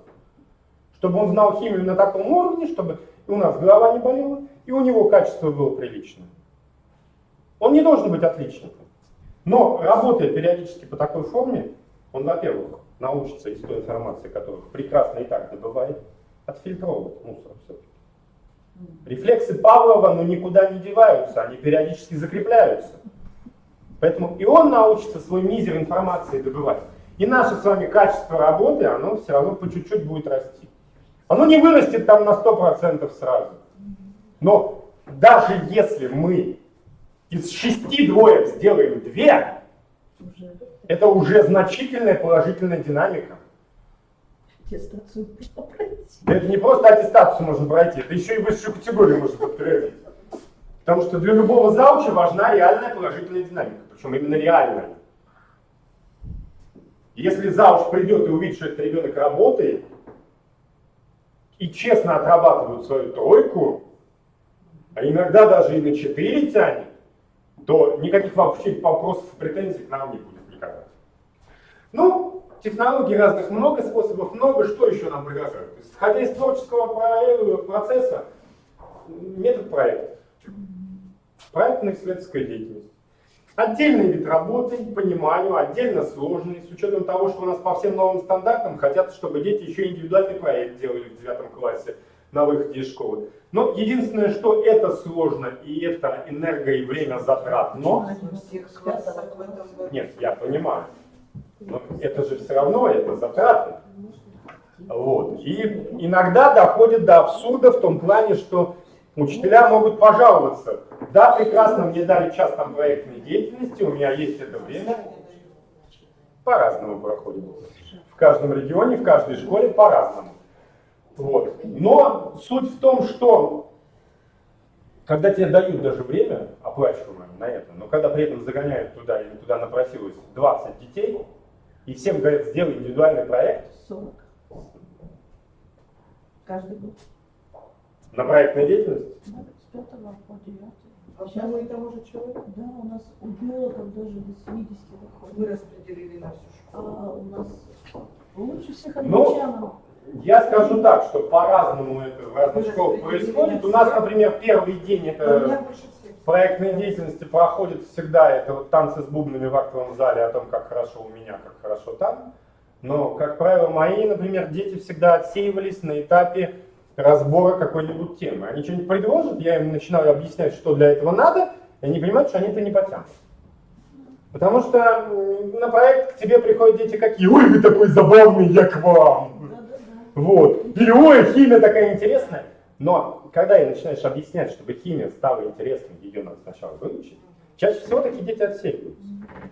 Я стараюсь, чтобы у меня на химии много детей не было на проекте, чтобы это были действительно дети, которым интересна химия и которые могут это освоить, потому что они сами должны подобрать всю информацию к проекту. Не я им должен ее выдавать. Ты сам захотел, ты сам тему выбрал, тебе она интересна, давай-ка вот, пожалуйста, ищи. А самый главный принцип, прежде чем сделать опыт практически, ты должен представлять, что получится, чтобы не взорваться. Поэтому изволь, ищи информацию и так далее. Чаще всего такие дети очень быстро уходят. На что-нибудь теоретическое больше, там, обществознание и так далее. Вот. Но суть в том, что, например, когда у тебя много детей, а час хоть он и есть, но он час, на 20-40 детей из 40 минут по 1 минуте потратить, а когда успеешь вникнуть в их проект? А когда успеешь понять, ту ли информацию они нашли или не ту? А как им это отфильтровать? Ну, на такие вопросы я обычно отвечаю, нужно, наверное, придумывать один глобальный проект, большой, типа анализа воды и так далее. А дальше каждому ребенку просто Мы выделяем свою часть. Из серии мы учим их на проектной деятельности способом анализа, восприятия, исследования всех сразу, а в рамках практической части даем каждому свою лужу. Чтобы каждый взял воду оттуда и, собственно, спокойно исследовал. В Москве с этим как раз таки именно и происходит, каждому лужу. У вас, слава богу, источников, я думаю, воды найти можно разных. Ну, вот. Поэтому не проблема совершенно. И, кстати, очень интересно еще дети выбирают разные святые источники водотопа. Там же вроде как серебро немножко должно присутствовать. Тоже вот опять интересно определять. Ну, этапов проекта, они всем известны, уже 35 раз повторяться не буду. Но суть в том, что для детей этих этапов вообще 3. Организационно-подготовительный, то есть вся теоретическая подготовка, практические, технологические, где они делают это все руками, и заключительный, где все, что они сделали на первом-втором этапе, мы сводим воедино, готовим к защите, пишем красивый доклад, делаем красивые презентации, там, все. И рефлексируем в конце. Все. То есть для детей это проще.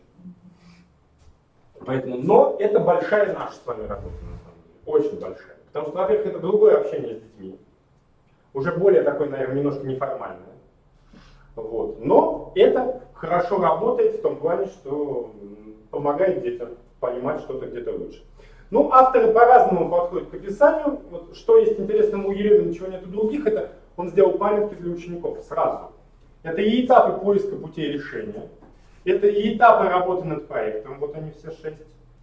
Это и этапы проведения исследований, что у нас с вами заканчивается в 8 классе фактически, когда мы с вами про все исследования заканчиваем после разделения смесей. Тут мы знаем, как исследовать, тут мы знаем, как разделять, тут мы знаем, как добывать и так далее, и так далее. И все, а дальше мы, собственно, химией только занимаемся. И про исследовательские способы особо нигде не говорим. Тут вот тоже это есть. И, собственно, критерии оценки проекта и исследования. То есть то, с чем они придут потом на защиту к экспертам. Потому что к этому тоже должны быть готовы. Была ситуация у меня, ну где-то я, наверное, немножко ребенка не доготовил, где-то, наверное, и эксперт не подумала, как повести себя с таким ребенком. Ну, 7 класс. Вот в такой школе стоит. И она ему простой вопрос, что делать дальше с проектом. То есть, ну, из серии развиваем дальше, либо заканчиваем, на следующий год что-то другое делаем. Она задала, каковы перспективы развития вашего индивидуального проекта в дальнейшей работе после того, как вы будете изучать химию с реальным химическим экспериментом и т.д. и т.д. и т.д. То есть засыпал ребенка умными терминами, ребенок вот он стоит так вот, бах, и он уже лежит. Я чуть рядом не улегся, понимаешь, вот это все сейчас. Вот. Ну, в обморок от неожиданности. Он не переварил этот объем информации. То есть тут даже не угадаешь, кто виноват. Я ли, что не подготовил, не проговорил с ним эти вопросы? Или эксперт? Но я изначально ребенка не готовил на высокий научный уровень языка. А тут нате вам. Поэтому, ну, мы и с экспертом потом поговорили, что ну, тоже надо соизмерять. Вот. Потому что эксперт была учителем физики, то есть она привыкла терминами и в старшей школе так работать. А тут вот на тебе вот ребенок только вот только. Знаю, только пытаешься вникнуть вообще в высокую науку, и вот на тебе. Получил сразу и по полной программе. Но, тем не менее, детей к этому надо готовить именно к защите и проговаривать с ними разные виды вопросов, потому что без этого ребенок, собственно, ничего не справится. Хотя, если ребенок прекрасно знает свою работу, то, в принципе, наверное, никаких проблем быть не должно. Он прекрасно знает, что он делал, и прекрасно может рассказать, как делал, как до чего дошел. Здесь самая большая сложность, наверное, заставить их вести журнал наблюдений, для того, чтобы они именно записывали все, потому что часто бывает один и тот же опыт, через неделю, например, уже не получается.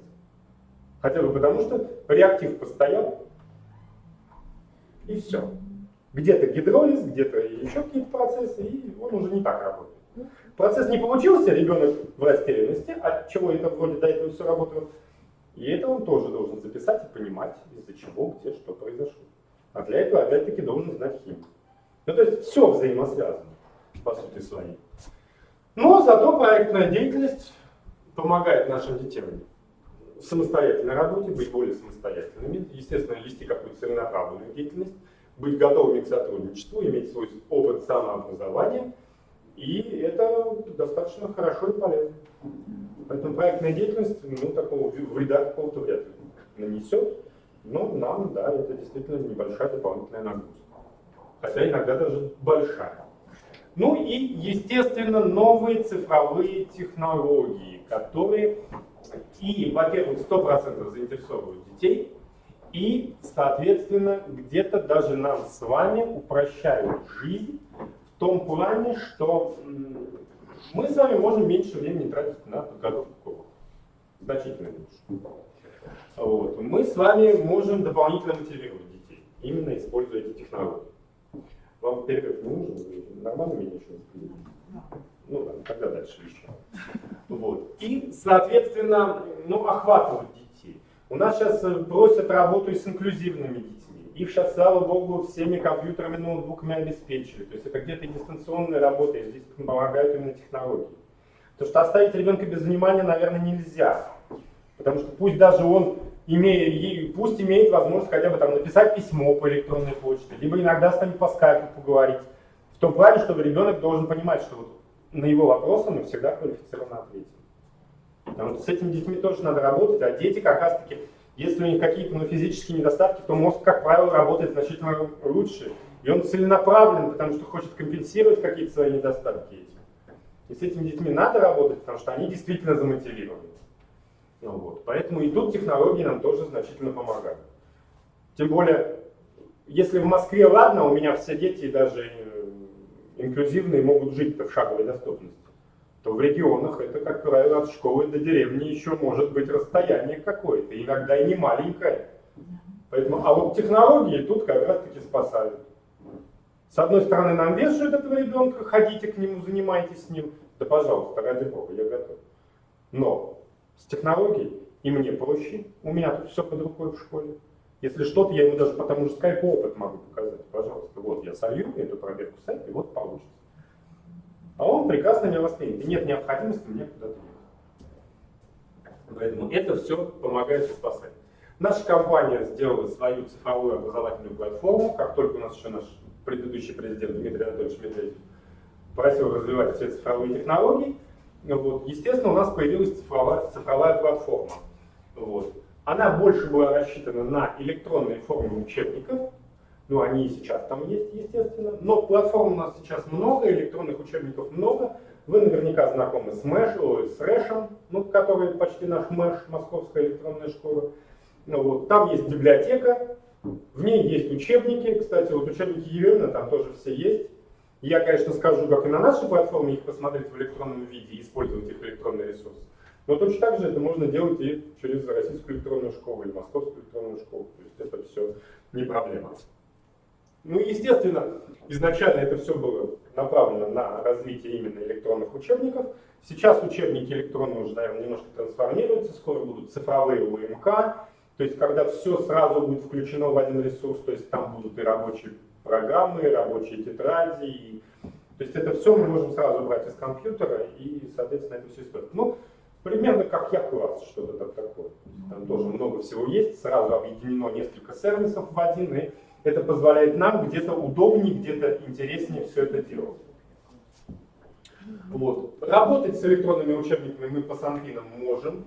Если тут какие-то вопросы у родителей или что-то, пожалуйста, номер Санпина, конкретный пункт.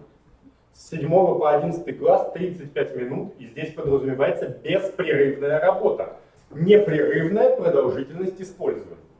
У нас же с вами, как вы понимаете, видов деятельности несколько. Если это химия, то это и какой-то химический эксперимент, где-то какие-то опыты, где-то задачи решаем, где-то что-то еще пишем, разрисовываем схемы и так далее, и так далее. То есть у нас переключение деятельности есть всегда. Поэтому мы в этот норматив прекрасно с вами вписываемся с использованием учебников. А использование учебников позволяет нам, во-первых, где-то вывел учебник на экран, прочитал с ними какой-то сложный кусочек текста, разобрал его сразу и пошел дальше. Пока это они в собственном учебнике каждый свое найдет. Один быстрее, один медленнее. Мы сразу выдали, вот, пожалуйста, все внимание сюда, читаем. Потом все видеоролики или еще что-то они могут регулярно пересматривать. И плюс там мультимедийное наполнение есть, которое опять-таки в том виде, который сейчас детям привычен, выдает информацию, и благодаря этому еще и наше с вами время экономит. Ну, например, тут вроде как звук работал, я слышал, да? Поэтому пример. Что мы обычно к урокам делаем? Информацию по ученым ищем же. Мы же все равно про них рассказываем, какой был хороший Менделеев, как он жил, как дошел до такой жизни, как дошел в прямом смысле этого слова Ломоносов до такой жизни, пешком из Архангельска до Москвы. Это у нас сколько? Почти 1500-2000 километров. У вас до Архангельска тут поближе, у вас 1000 до Москвы, ну и до Архангельска еще сколько.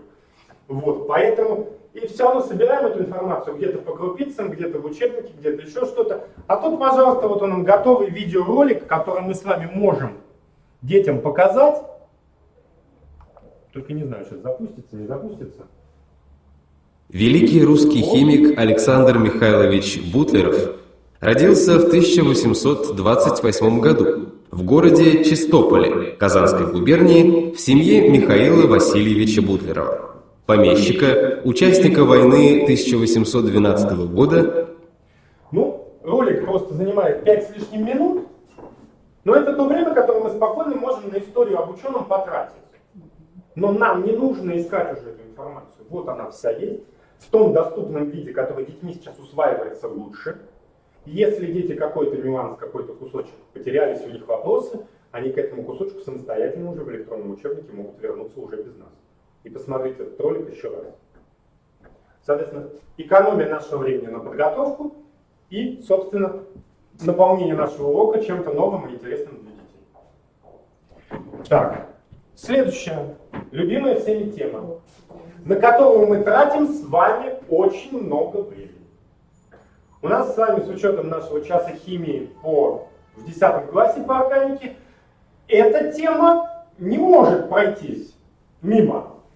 Ее надо дать от и до. Но в среднем, если мы с вами это все рисуем, на гибридизацию, на один тип нужно, наверное, минут 15, согласитесь. Пока мы рисуем обычный атом углерода, ну ладно, его мы можем потом где-то не стирать, но мы должны объяснить, что в нем есть орбитали, как они выглядят, это вспомнить, собственно, 9 класс, где мы это все разбираем. Это же начало химии.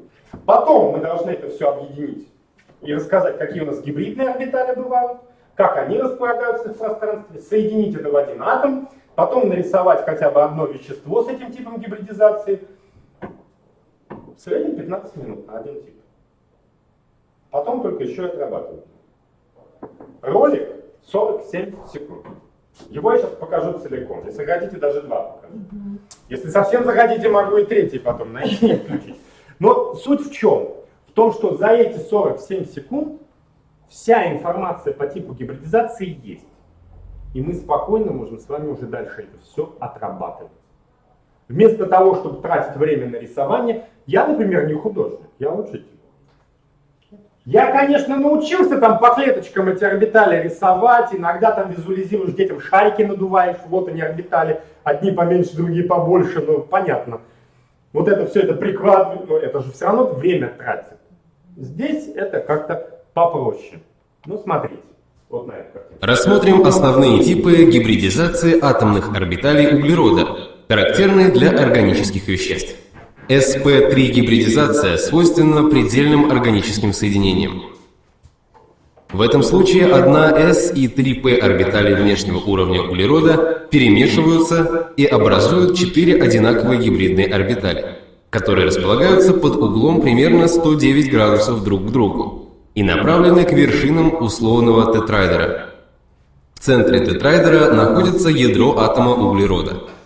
Образовавшиеся гибридные орбитали могут перекрываться с 1s орбиталями атомов водорода или с гибридными орбиталями других атомов углерода. Вот в целом мне, как учителю, например, чего только не хватает. Указание угла непосредственно на рисунке, чтобы он визуально остался, но его либо можно подписать, либо тыкнуть носом прямо в учебник, где он прописан четко. Причем там прописано 109 градусов 28 минут, честно наши все. Вот. И здесь же мне не хватает чего? Атомов водорода, по сути, которыми мы просто дорисовали их и получили уже готовую молекулу вещества с этим типом гибридизации. Метан. Но на это-то я потрачу значительно меньше времени. Если доска интерактивная, прямо вот маркером их там подрисовал интерактивно, и дети сразу все видят. Потом одной кнопкой это все стер и работаешь дальше.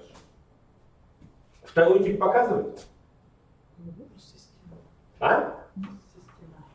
Так, наверное, система. Вот. Соответственно, ну суть в чем? Во втором у нас просто что меняется? Остается одна негибридная, и там в плоскости еще показывается, как она располагается. Ну давайте покажу, он тоже, он чуть больше, около минуты ролик уже. SP2 гибридизация свойственна органическим соединениям, содержащим двойную связь. В этом случае одна s-орбиталь и две p-орбитали внешнего энергетического уровня углерода перемешиваются и образуют три одинаковые гибридные орбитали, которые располагаются в одной плоскости под углом 120 градусов друг к другу и направлены к вершинам правильного треугольника.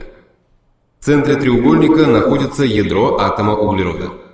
Гибридные орбитали могут перекрываться с 1s орбиталями атомов водорода или с гибридными орбиталями других атомов углерода. Единственная негибридная p-орбиталь располагается перпендикулярно плоскости, проходящей через гибридные орбитали. Эта орбиталь может перекрываться с негибридными орбиталями других атомов углерода, кислорода или азота. Все тоже наглядно, при этом вот реально 3D-моделирование сразу в пространстве, это все показывает. И дети сейчас этими роликами информацию воспринимают лучше, чем мы будем статично на плоской доске это все рисовать. Да Я еще почему... крутить. Да, еще крутить. Я почему шарики использовал? Что они хотя бы объемные, они видят. Мне Сами муж могут. из гитары делал музыкальных этих Нет, ну струн. придумать-то можно все что угодно, но Да. сам факт, что вот это и экономия нашего времени, и, соответственно, восприятие детьми в том виде, в котором им интересно. Плюс это у меня, вот они два в одной презентации, на одной картинке, а так, по-хорошему, из самого электронного учебника мы с вами можем вывести это на весь экран, и это будет просто такая крупная картинка, которую они детально рассмотрят. То есть это хорошо. Так, что еще есть? Алгоритмы решения задач. Ну, сколько можно их надиктовывать, в принципе? Это долго, это много времени мы тратим. Это алгоритмов очень много у нас. Ну, я, например, в последнее время проще их распечатывал уже готовые. Раздавал, говорю, дети, читаем, разбираем, применяем. Каждый раз это все с ними записывать, это тяжело. В электронном учебнике уже есть, дети в электронном виде закладочку поставили и очень быстро к ним могут перейти. Хорошо и удобно. И то же самое с классификацией. Ну что их рисовать, они есть во всех учебниках. В интернете найти классификацию 3 секунды. В виде картинок без проблем. Поэтому зачем лишний раз рисовать? Проще сказать, что есть, там-то, и поехали отрабатывать дальше. Нас больше интересует не сама классификация, а химические свойства, как они реагируют, что в итоге получаются и какие признаки реакции. Это же нам важнее. Поэтому дальше. Ролики по номенклатуре. Ну здесь конкретно, опять-таки, весь алгоритм разобран того, как нам называть вещество. Ну, весь не буду включать, начало включу, чтобы было При понятно. составлении названия алкана Сложная структура и дальше порядок того, как мы что сначала называем. выбирает самую длинную. Находим самую длинную цепь, вот они красненьким выделились. Сейчас будут номера, и весь алгоритм озвучен. Но опять-таки, записывать не надо, а посмотреть могут много раз. Которому ближе И точно так же расположен условия. заместитель. Если два заместителя, Следующие механизмы разрыва связей. Здесь четко на двух атомах показано, как, куда у нас могут... Химические реакции происходят с разрывом одних химических связей и образованием других. По типу разрыва связи реакции делят на радикальные и ионные. По радикальному механизму идут реакции, в которых пара электронов, образующая связь, делится таким образом, что каждая из частиц получает по одному электрону. В результате образуются свободные радикалы, электронейтральные частицы, имеющие один неспаренный электрон.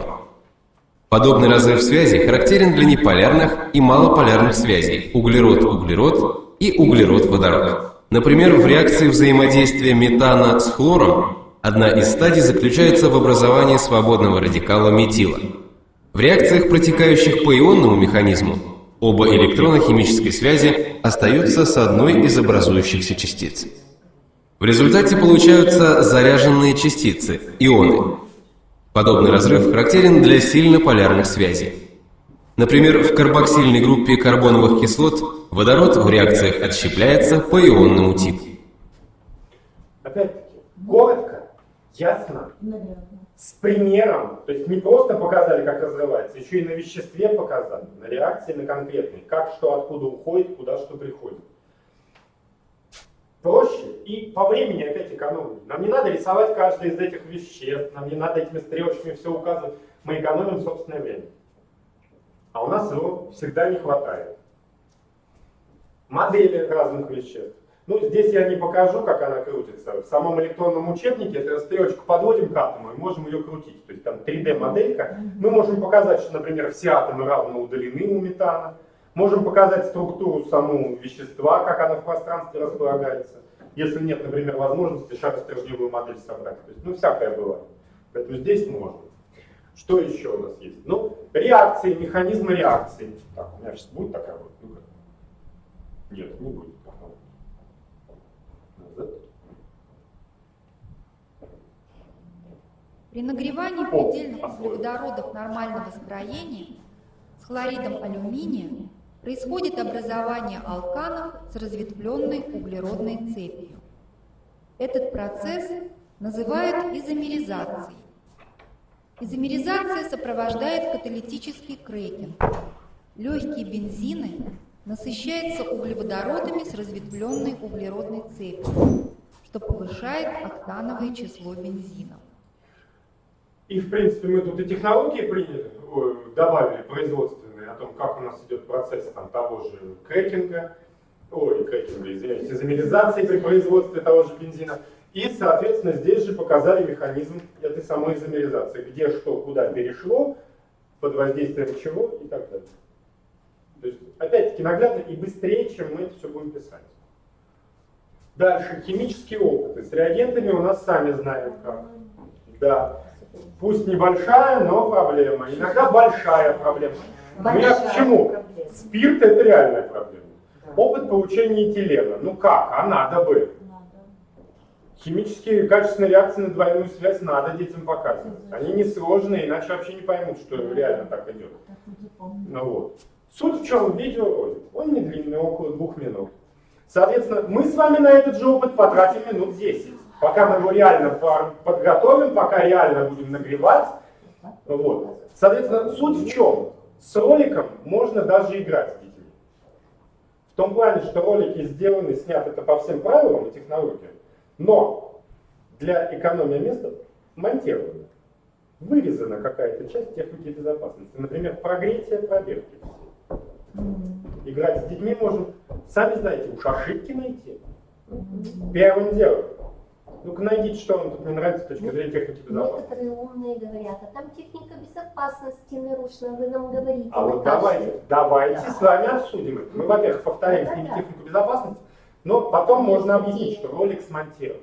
Все сохранено. И мы это даже можем увидеть. Я сейчас акцентирую у вас внимание на это. Поэтому и дети это поймут. То есть выполнено это все. Естественно, никто для учебных пособий не будет снимать с нарушением техники безопасности. Тем более в МГУ, как вы понимаете. Но именно эти кусочки, они вырезаны. Но нам это сейчас для чего нужно? С нашим ОГЭ, с реальным химическим экспериментом с этого года, дети это все тоже должны уметь делать. Когда они вживую этот ролик посмотрят, все-таки они хотя бы будут представлять, как повторять движение там руками или чем-то. Ну, смотрите. Так. В пробирке находится смесь концентрированной серной кислоты и этилового спирта в соотношении 3:1. Положим в пробирку немного кварцевого песка для более равномерного кипения смеси. В отверстие пробирки вставим газоотводную трубку.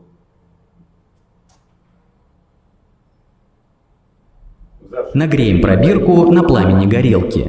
О протекании реакции можно судить по появлению окраски и выделению газа.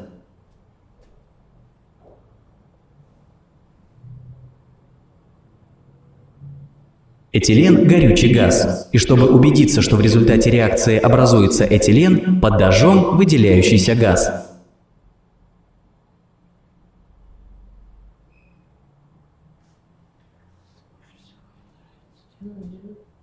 Ну, естественно, все поджигать и взрывать — это самое милое дело.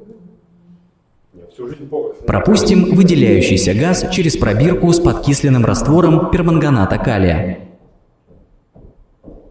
Окраска перманганата постепенно бледнеет и через некоторое время раствор полностью обесцвечивается. Подобным образом этилен обесцвечивает и бромную воду. Реакции обесцвечивания подкисленного раствора перманганата калия и бромной воды являются качественными на непредельные углеводороды. И в целом все сказали, и все показали, что нужно. И сэкономили наше время. Потому что самим этот опыт делать это опять минут 10, а то и 15. Потому что это ты меняешь там все, и пробирки подставляешь там, и сначала с промокольцовкой, там, с бромной водой, еще что-нибудь. То есть это все затратное время. Часть опытов, вот они в учебниках есть. То есть что-то можно показать здесь. Соответственно, ну и сами понимаете, там, когда что-нибудь поджигаем или что-то, я говорю, всю жизнь всегда с детьми мешают дымный порох. Всегда. Правда, это рассчитываешь все опытным путем, берешь реакцию пороха, горение пороха, и рассчитываешь просто по соотношениям, какое количество граммов взять. Но с углем проблем никаких. Активированный уголь в аптеке, прям по таблеточкам, четко по весу 0,25 грамма, 4 таблеточки на грамм. Сера вроде всегда-то в школе есть, пусть немного. Хоть техническая, хоть кристаллическая, ну перетереть в ступке всегда можно. Ну, вот. Ну и селитру, ну она в любом магазине удобрений цветочных продается. Все равно ведь найдут, почитают про взрывоопасные вещества в интернете. Там сейчас можно найти все, даже вплоть до того, как делать атомную бомбу. С подробными чертежами. Особо продвинутые могут даже узнать и цену урана, сколько это все стоит и где это можно купить. Сейчас все в интернете найти можно. Но поэтому лучше, наверное, их познавательный интерес оставить в школе. Потому что приходить к старому доброму анекдоту, папа, ну что ты туда пойдешь, да, ходить по этим развалинам, ну смысл какой, да? Ну вот, и так далее. Поэтому лучше все это показывать в школе, и тогда дети прекрасно будут знать, что наука работает, и им нет необходимости это каждый раз проверять опытным путем. Потому что чаще всего, когда они начинают это проверять опытным путем, много травм.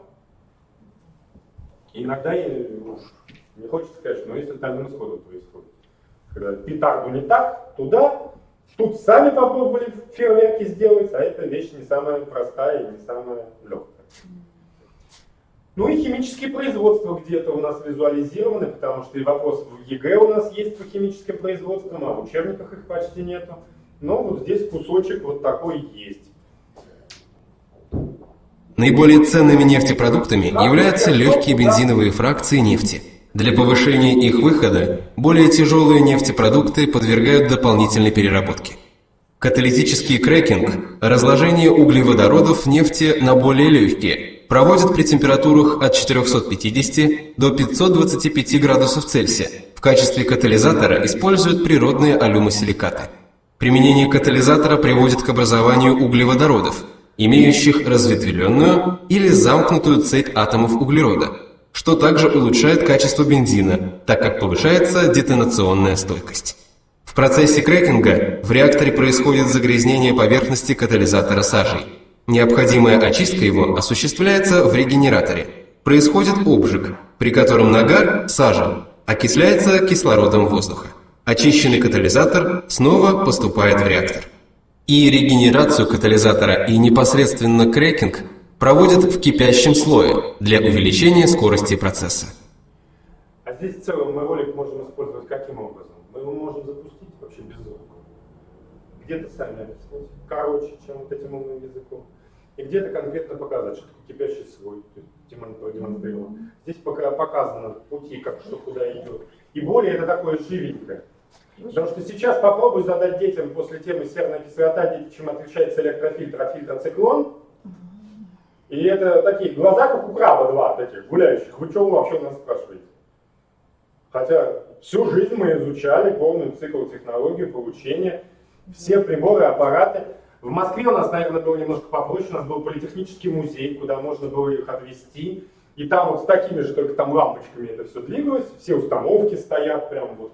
Это можно посмотреть прям детализированно. Потому что в серной кислоте там сколько? Ну в среднем от 32 аппаратов до бесконечности. Несколько теплообменников, несколько реакторов, несколько этих душей там. Как эти, господи, называются? Колонны. Господи, обогатительные колонны, да, где мы поглотительные, где мы повышаем концентрацию кислоты до олеума. Последний растворяя весь газ в самой кислоте концентрированной и так далее. Поэтому так как-то проще иногда что-то показать, и они лучше понимают и усваивают то, что происходит именно в самом процессе, потому что именно сам процесс технологический мы, наверное, с ними сейчас особо сильно не разбираем. А в один вопрос нам его заложили в ЕГЭ, поэтому это все равно нужно. Ну и, естественно, различные проверочные задания, четко по параграфу, то есть ничего сверх. То есть если мы даем какую-то информацию выучить по параграфу, мы тут же ее можем проверить. Именно по параграфу, ничего лишнего. То есть задаем вопросы, потом быстренько галочки все ставим, нажимаем проверить, и он выдает. Тут немножечко не так видно, но здесь вот зеленый, 2 оранжевых, зеленый, красный. Тут просто кажется, что все красные. Вот. Соответственно, сразу понятно, где ребенок доработал, где не доработал. И даже родители, не зная, например, химии, могут проверить домашнюю работу ребенка. У них задача проверить, собственно, прочитал он параграф или нет. Вот, пожалуйста, ответь на вопросы, попроси. Ответил, увидели красненький ребенок, почитай еще раз. И ответь еще раз. Но это, опять-таки, дополнительная мотивация к тому, чтобы ребенок что-то учил. Потому что родители — это все равно бесспорные авторитеты для ребенка в любом случае. Вот. Ну и, собственно, так, с этим кусочком, наверное, все. Про ОГЭ с вами поговорить в новом виде.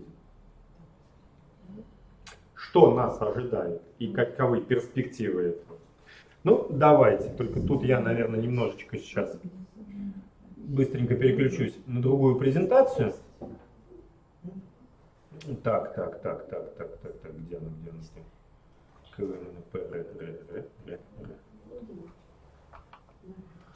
Вот. И, соответственно, ну, солнышко, опа, ты мой, молодец какой.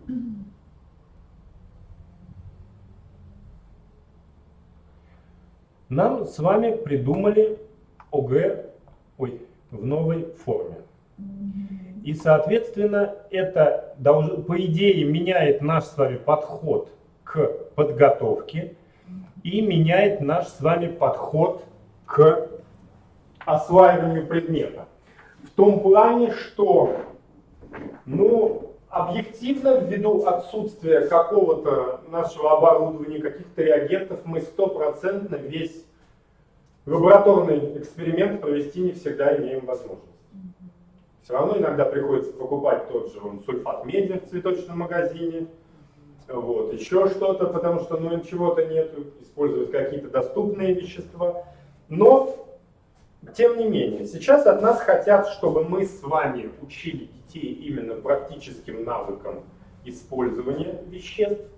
И при этом, если послушать интервью госпожи Решетниковой, это директор ФИПИ, которое она давала, по-моему, на прошлой неделе, это можно посмотреть, в сети найти, она там четко сказала, после того, как мы перейдем целиком и полностью на федеральный государственный образовательный стандарт, в ЕГЭ мы тоже будем стараться включать реальный химический эксперимент. С одной стороны, ну ладно, мы как все всегда адаптируемся подо все, мы научим детей этому, но проблемы именно с проведением, наверное, потому что это сложно провести. Это совсем другая подготовка. Ну, это по тому же принципу мы будем работать и перестраиваться, как вот нам изменили задание по УВР. И пришлось менять всю систему подготовки по этой теме. Потому что, как говорят сотрудники ФИПИ, ну мы же вам не изменили суть ответа, но вы изменили суть подготовки. При этом многие эксперты ФИПИ, они считают, что задания несложные. Но только они каждый раз забывают, что у нас в рабочей программе нигде не прописано научить детей составлять уравнения окислительных реакций с нуля. У нас везде написано, что мы должны детей познакомить с окислительно-восстановительными реакциями и научить расставлять коэффициенты методом электронного баланса в готовых уравнениях. И все. Это везде, и в стандартах, и во всех правилах, и во всех требованиях, и во всех результатах обучения прописано именно это. А тут фактически мы должны прям сделать гений. И все равно с этими детьми мы ведем эту работу, мы настраиваем, перестраиваем, осваиваем и так далее. Потому что, ну, я понимаю и создателей ЕГЭ, я сам, честно скажу, учился Юрия Николаевича Медведева, который нам это задание подарил, по УВР, придумал сам лично. Я у него учился, я с ним общался. Они правы, что когда, вспомните, первые УВР-то были нормальные. Потом они уже придумали, там вот эти вещества не хватают в цепочке, добавьте, напишите. Потом вот сейчас стало у нас уже вообще вот, дан список, напиши реакцию. Но суть в том, что, да, я понимаю, когда они приводят аргумент, что когда 75% детей делают это задание, это не проверяет четко этот навык. Но с другой стороны, вы что хотите от нас? Вы хотели, чтобы мы их научили этому? Мы это сделали. К нам-то какие претензии? Опять непонятно. Теперь должны учить по-другому. Ну и вот таких нюансов очень много, и, к сожалению, вот, как вы уже сегодня говорили сами, да, на нормальные вопросы они не отвечают, когда им задаешь. Ну, вот. Только иногда вживую, и то не так уж и часто они где-то принимают участие, чтобы с нормальными учителями посмотреть им в глаза и им это все сказать. Поэтому в камеру смотреть проще, и глаз не видишь тебя осуждающих. Но нам, к сожалению, надо, наверное, жить в тех условиях, которые нам предлагают, и мы все равно подстраиваемся и живем, поэтому смотрим на то, что у нас было, есть и будет. Было у нас что? Были задания 22-23, и то, как вы понимаете, не во всех регионах, а только в тех регионах, в которых проходил эксперимент. Я точно знаю Ярославскую область и точно знаю некоторые районы в Московской области. Вот здесь небольшая статистика по Московской области, то, как дети вот за 3 года, как что решали, какие задачи, и, соответственно, насколько хорошо задания выполняли. В большинстве своем они делали, потому что экспериментальное задание, оно несложное. Оно просто подразумевает, скажем так, двухступенчатую работу. В том плане, что они должны практически расписать задание, а потом просто продемонстрировать его о том, что реакции именно реально эти идут, какие они расписали экспертам, и, собственно, на этом успокоиться. Но сложности возникают, разные нюансы, у учителей разные вопросы, поэтому, честно скажу, наверное, не на все вопросы я тут могу ответить, потому что сам не принимаю участие в этом реальном экзамене. Вот. Но суть в том, что детям четко расписали время, ой, где оно, поторопился, ну ладно. Детям четко расписали инструкцию по выполнению. То есть вот в самом задании четко написано, что есть. Отдельный пункт прям есть. Ознакомьтесь с инструкцией по выполнению задания. И в этой инструкции расписано все, что дети должны сделать четко в задании. Задания, естественно, несколько разных тут вот приведены. Презентацию я вам оставлю, поэтому почитайте, чтобы просто не зацикливаться на этом, а идти дальше, не читать каждое задание. Потому что демо-вариант, я так понимаю, скачать можем все, посмотреть на FIPI, плюс выдержки отсюда есть. Ну и что в инструкциях? Четко у нас прописано, сколько, где капель, кого чего капать, сколько, какого объема должны налить. И при этом должен стоять еще эксперт, и тут 2, да, естественно, я скажу, это тоже подчеркнуто будет. Вот, который должен это все проверять. Но тут коллизия законности возникает. С одной стороны, это все прекрасно, а с другой стороны, химик не должен присутствовать на экзамене по химии на ППЕ вообще в принципе. Ну, эксперт должен быть химик, а не учитель физкультуры. Ну вот, вы понимаете, вот эти все загвоздки коллизионные и законодательные, тут, скажем так, вы понимаете, мне это как учителю все равно. Послали, я и пошел. А дальше уже с апелляциями разбираться буду не я. Но вот эти все законодательные вилки дают, наоборот, дополнительную возможность детям сказать, а почему вообще тут химик присутствует? А плюс мы тоже люди. А случайно попал свой собственный ученик. Нервы тоже могут и у нас сдать, желание что-то подсказать и так далее. То есть нюансов очень много все равно. И человеческий фактор убрать как-то из этого всего тяжело. Поэтому студентов направить на это, которые независимые, но студенты настолько химию могут не знать. То есть очень много сложного. Но суть в чем? В том, чтобы ребенок обращал внимание на четкую инструкцию, потому что он должен понимать, что ему надо делать, чтобы он ее читал. Вот она так выглядит, собственно. Везде прям расписано, что он должен сделать. Поэтому нормально. Проработать в уме все практические подходы, естественно, должен, чтобы понимать, что он как сделает. И, естественно, первым делом, если мы, например, с сыпучим веществом работаем, то, естественно, в узкое горлышко широким шпателем мы ничего сыпать не должны, потому что это 100% мы рассыпем. И, соответственно, 100% мы с вами уже нарушим технику безопасности по общению с веществами. И так далее.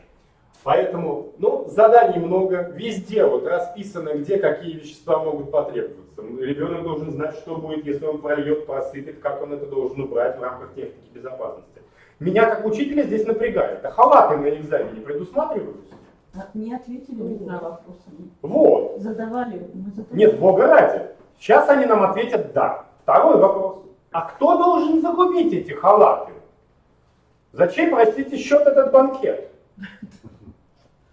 Потому что дети сейчас тоже есть выпендрежные. Я после него халат не одену.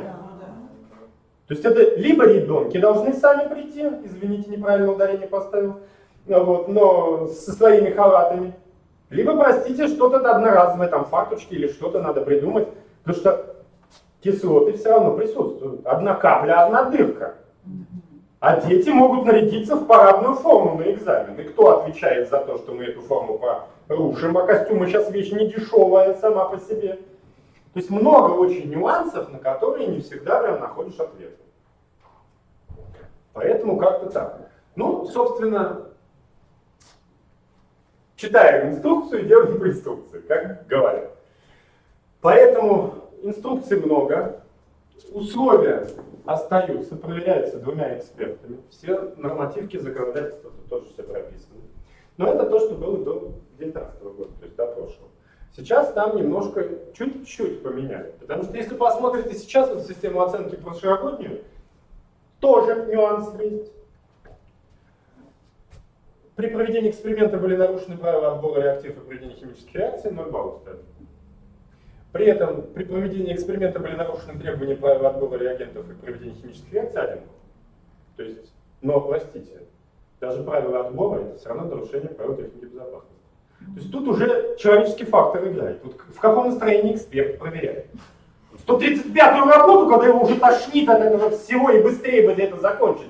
И он злой снимает сразу до нуля, чтобы не мучиться и так далее.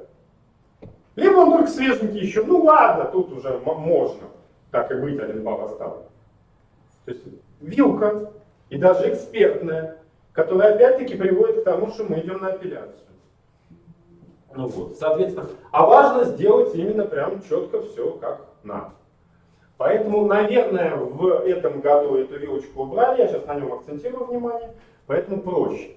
Соответственно, КИМы, спецификацию, кодификатор, это все найти на сайте ФИПИМ можно, поэтому не буду останавливаться.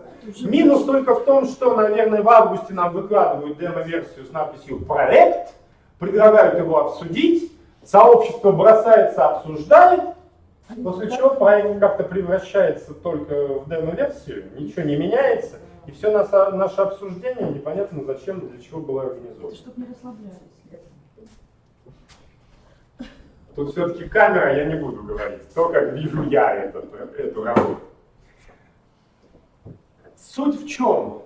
Слава богу, нам хотя бы время на это добавили. Если раньше было 2 часа, теперь 2:20 будет, то есть 140 минут. И, естественно, рекомендуемый тайминг он расписан. На первую часть 50 минут, на вторую часть 90 минут, из этих 90 минут 25 минут на опыт. Единственное, что с детьми сложно тайминг соблюсти. А если ребенок сразу захочет с практической части выполнять? Да бога ради, наверное, я думаю, это даже проще будет экспертам. Толпа не будет толпиться в кабинете, где стоят опыты. Это же все равно будет в другом помещении. Они сказали нет. А как нет, мы посадим детей, еще и за парты с реагентами? Нет, они сказали. Как, там была дама на этом вебинаре, она сказала, что сзади парты стоят. Бога ради. Бога ради. А эксперты сидят в другом кабинете. Их просто приглашают. Вы понимаете, это все равно хождение сумасшедшее. Но и опять же дети, да. Я так понимаю, четкая максимальная инструкция появится у нас чуть ближе к концу года, ближе к Новому году. Поэтому тут проблем никаких не будет. Но я бы, например, это все-таки предпочел бы делать, например, в соседнем кабинете, в другом, где именно все оборудование. А нельзя выносить кимы из аудитории? А зачем их выносить? А там говорит, ребенок должен жить. Ну, вопросов очень много. И поэтому... ответов не было. Ну как не было ответов? С одной стороны, если ребенок выходит из аудитории, он должен все оставить. Но ребенок же опыт уже расписал. То, что он расписал на бумаге, все равно проверяется другими экспертами и по другим критериям. То, что он показал, потом будет просто сверяться с тем, что он написал на бумаге. Поэтому написал, пошел, показал, сделал, вернулся обратно. То есть, на мой взгляд, это было бы удобно. Это на мой взгляд. Я не эксперт. Какие нам даст рекомендации ФИПИ, мы увидим потом. Вживую, где-то в школах организовывали отдельную аудиторию, где-то могли и в этой организовывать аудитории. Поэтому тут проблема в том, что опыт-то несложный сам по себе. Поэтому... Да, там говорят, не сложно. Да, там несложный. Я вообще не считаю ОГЭ, например, сложным экзаменом. Да. Отдельно даже заниматься подготовкой детей, я думаю, можно только в том плане, чтобы давать им тренировочные работы, чтобы видеть, где они чего западают в химии. Конкретно тренировать на какие-то задания, я, например, смысла никогда не видел и не вижу. Дети должны в первую очередь знать химию, а зная химию, они напишут любое задание. Потому что натаскав на задание, мы у него стереотип выработаем, небольшое изменение формулировки и до свидания все. Ребенок в растерянности не знает, что делать. Поэтому пусть уже лучше знает химию. А ОГЭ он вроде как не сложный. Он нормальный, он Да. четкий экзамен. Органики там теперь нету, Да, слава да, богу. да. Вот, Не нужна поэтому, была. ну, слава богу, им это доказали. Просто им-то чиновники спускают сверху. Чиновник видит так, специалисты так. Ну ладно, суть в чем? Это вот спецификация, это все вот 9 класс, 20 год, это все, что с сайта ФИПИ, это все можно посмотреть. Но суть в чем? Критерии оценивания, что очень важно. Я про типичные ошибки тоже потом поговорю. Так, написать 2 реакции надо, четко 2. Сразу детям скажите, не надо, значит, придумывать 3. Просят 2, напиши 2. Иногда дети расходятся. Ой, а вдруг тут еще и это пойдет. Вот выбери, какая тебе больше нравится, и напиши ту. Желательно ту, которая реально пойдет. Потому что во всем эксперименте и во всех заданиях должны быть реальные реакции, которые реально идут. Вот. Соответственно, признаки протекания. Признаков всего 5. Не надо выдумывать ничего новое. Точно так же скажите это детям. Все признаки — это те условия, которые мы можем с помощью наших рецепторов и каких-то органов чувств увидеть и заметить. Газ, цвет, запах, энергия, осадок. Все, 5. И ничего другого. Мы это все можем увидеть, мы это все можем почувствовать. При этом с энергией, скорее всего, ничего не будет, потому что нельзя лишний раз ничего хватать. Стекло холодное от стекла горячего не отличается. Поэтому, но тем не менее. И все эти признаки надо знать. Если выпадает осадок, мы должны знать, какого он цвета, какой консистенции и так далее. В этом вопросе лучше ответить больше, чем просто выпал осадок, чем ответить меньше, потому что эксперт будет смотреть на более точность ответа. Выпал осадок белого цвета. Осадки могут быть разноцветными, с похожими веществами, как с галогенидами серебра. Желтый, желтоватый, ярко-желтый, разные оттенки желтого. И это тоже надо учитывать. Поэтому дети должны знать эти осадки, эти признаки протекания. Соответственно, пишем что? Реакцию.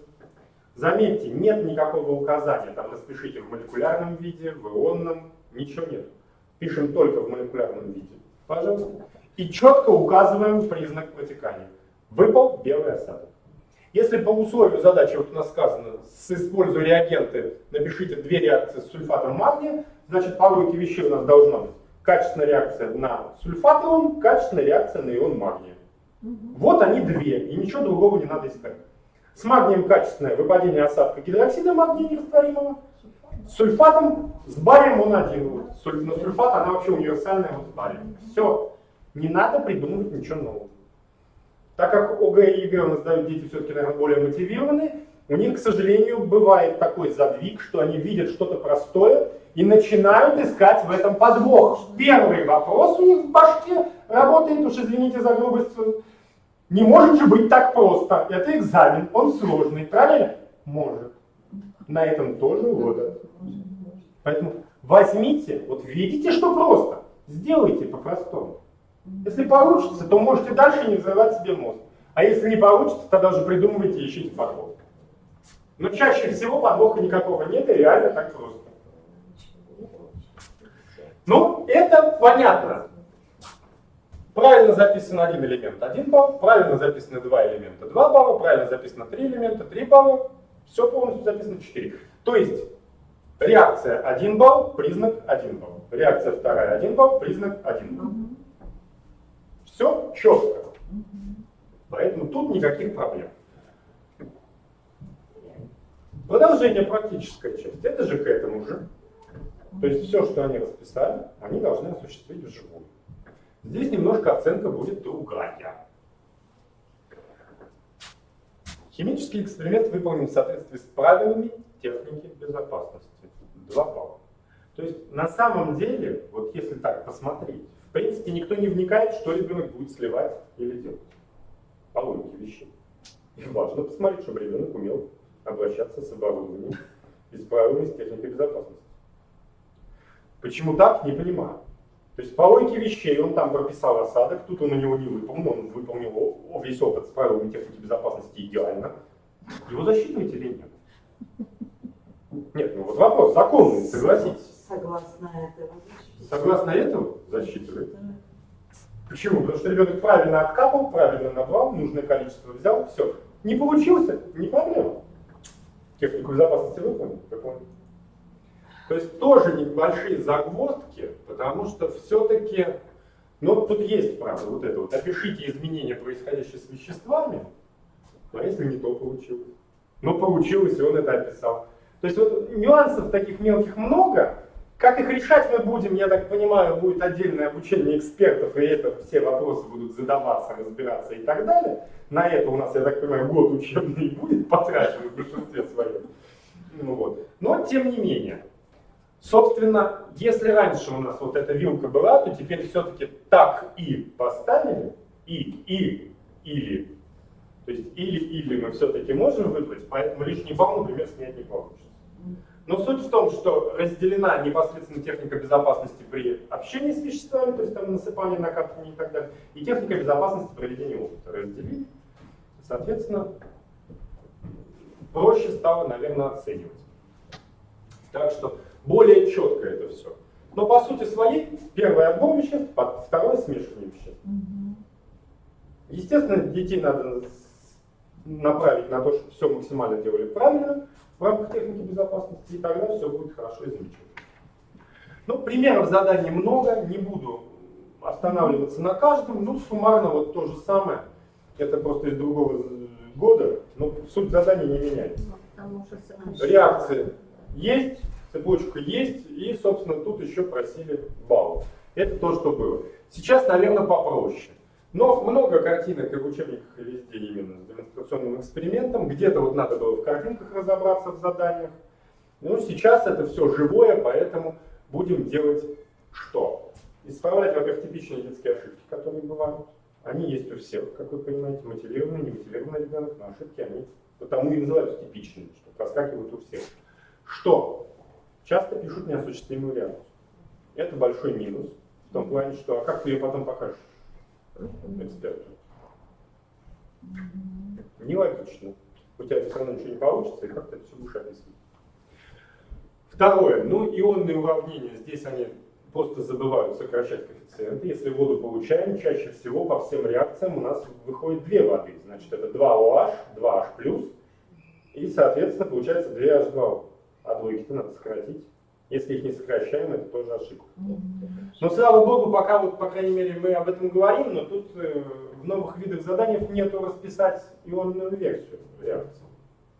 Но, сами понимаете, пусть дети лучше будут к этому готовы, чем, перелистнул, чем будут не готовы, а оно вдруг внезапно появится. Ну, снижает, Да. Ну, здесь, скажем так, все равно на каждый регион немножко свои рекомендации, они варьируются, но в большинстве своем это все равно мы снижаем, потому что это ошибка. Правило это есть. И мы этому правилу должны следовать. Так, ну, соответственно, что еще? Если надо цепочку писать, то эту цепочку забывают написать. И неправильно классифицируют реакции. путаются в них, могут классификацию одной расписать, про вторую забыть. То же самое могут написать признак реакции одной, забыть про вторую. То есть всякое бывает. Признак реакции пишут образование воды. Минус. Естественно, снижаем, у нас нет такого признака. Этот признак мы можем использовать, например, только в органической химии. При рассмотрении двух видов реакций. Полимеризации и поликонденсации. Вот при поликонденсации вода должна быть обязательно. Ну, либо другое, там малое, маленькое вещество простое. Да. Соответственно, а в неорганической химии, увы, там уже мы это не увидим никак. Но образовалась вода, хорошо, как ты это увидишь? Они путают с условиями реакционного обмена. Ну, я понимаю, но У них у нас есть обмен признаки понятен. протекания реакции с 8 класса, и мы их должны знать. Поэтому цвет осадка, естественно, должны знать, цвет раствора должны знать, понимать, что где произойдет какое изменение, потому что, в принципе, перед практическим опытом они должны это уже представлять и знать. Иначе, опять-таки, а вдруг взорвемся. Все в этом же духе. Так, неправильно обращаемся со спиртовкой. Естественно, 135 раз проговорить, что мы ее никогда не задуваем. Святое дело, задуть свечку там и так далее, и попытаться то же самое сделать со спиртовкой. Немножко не так она работает, спиртовка. Парафин менее летучее вещество, мы это можем сделать, а спирт более летучее. Мы раздуем же его пары, которые воспламенятся, и нам же будет только хуже. Естественно, тут же предупредить девушек, что мы на экзамен идем по правилам техники безопасности, с учетом того, что у нас эксперимент. Все убрано, заплетено и так далее. Чтобы вот так случайно сосед, не задувая спиртовку, условно говоря, не устроил химическую реакцию горения белков. Вот. Соответственно, про кислоты понятно, что куда льем тоже должны знать. То есть это все вот должно быть. Плохо отбирают сухие вещества, но тут говорят просто недостатки того, что не всегда имеем возможность весь лабораторный эксперимент показать. Мало оборудования реально, мало иногда реагентов, иногда не иногда. Да. Слава богу, тут могут помочь цветочные магазины. Сейчас в видеоодобрении продается все, даже уже марганцовку спокойно продают. Поэтому проблем никаких. И неумение получать газы, тоже.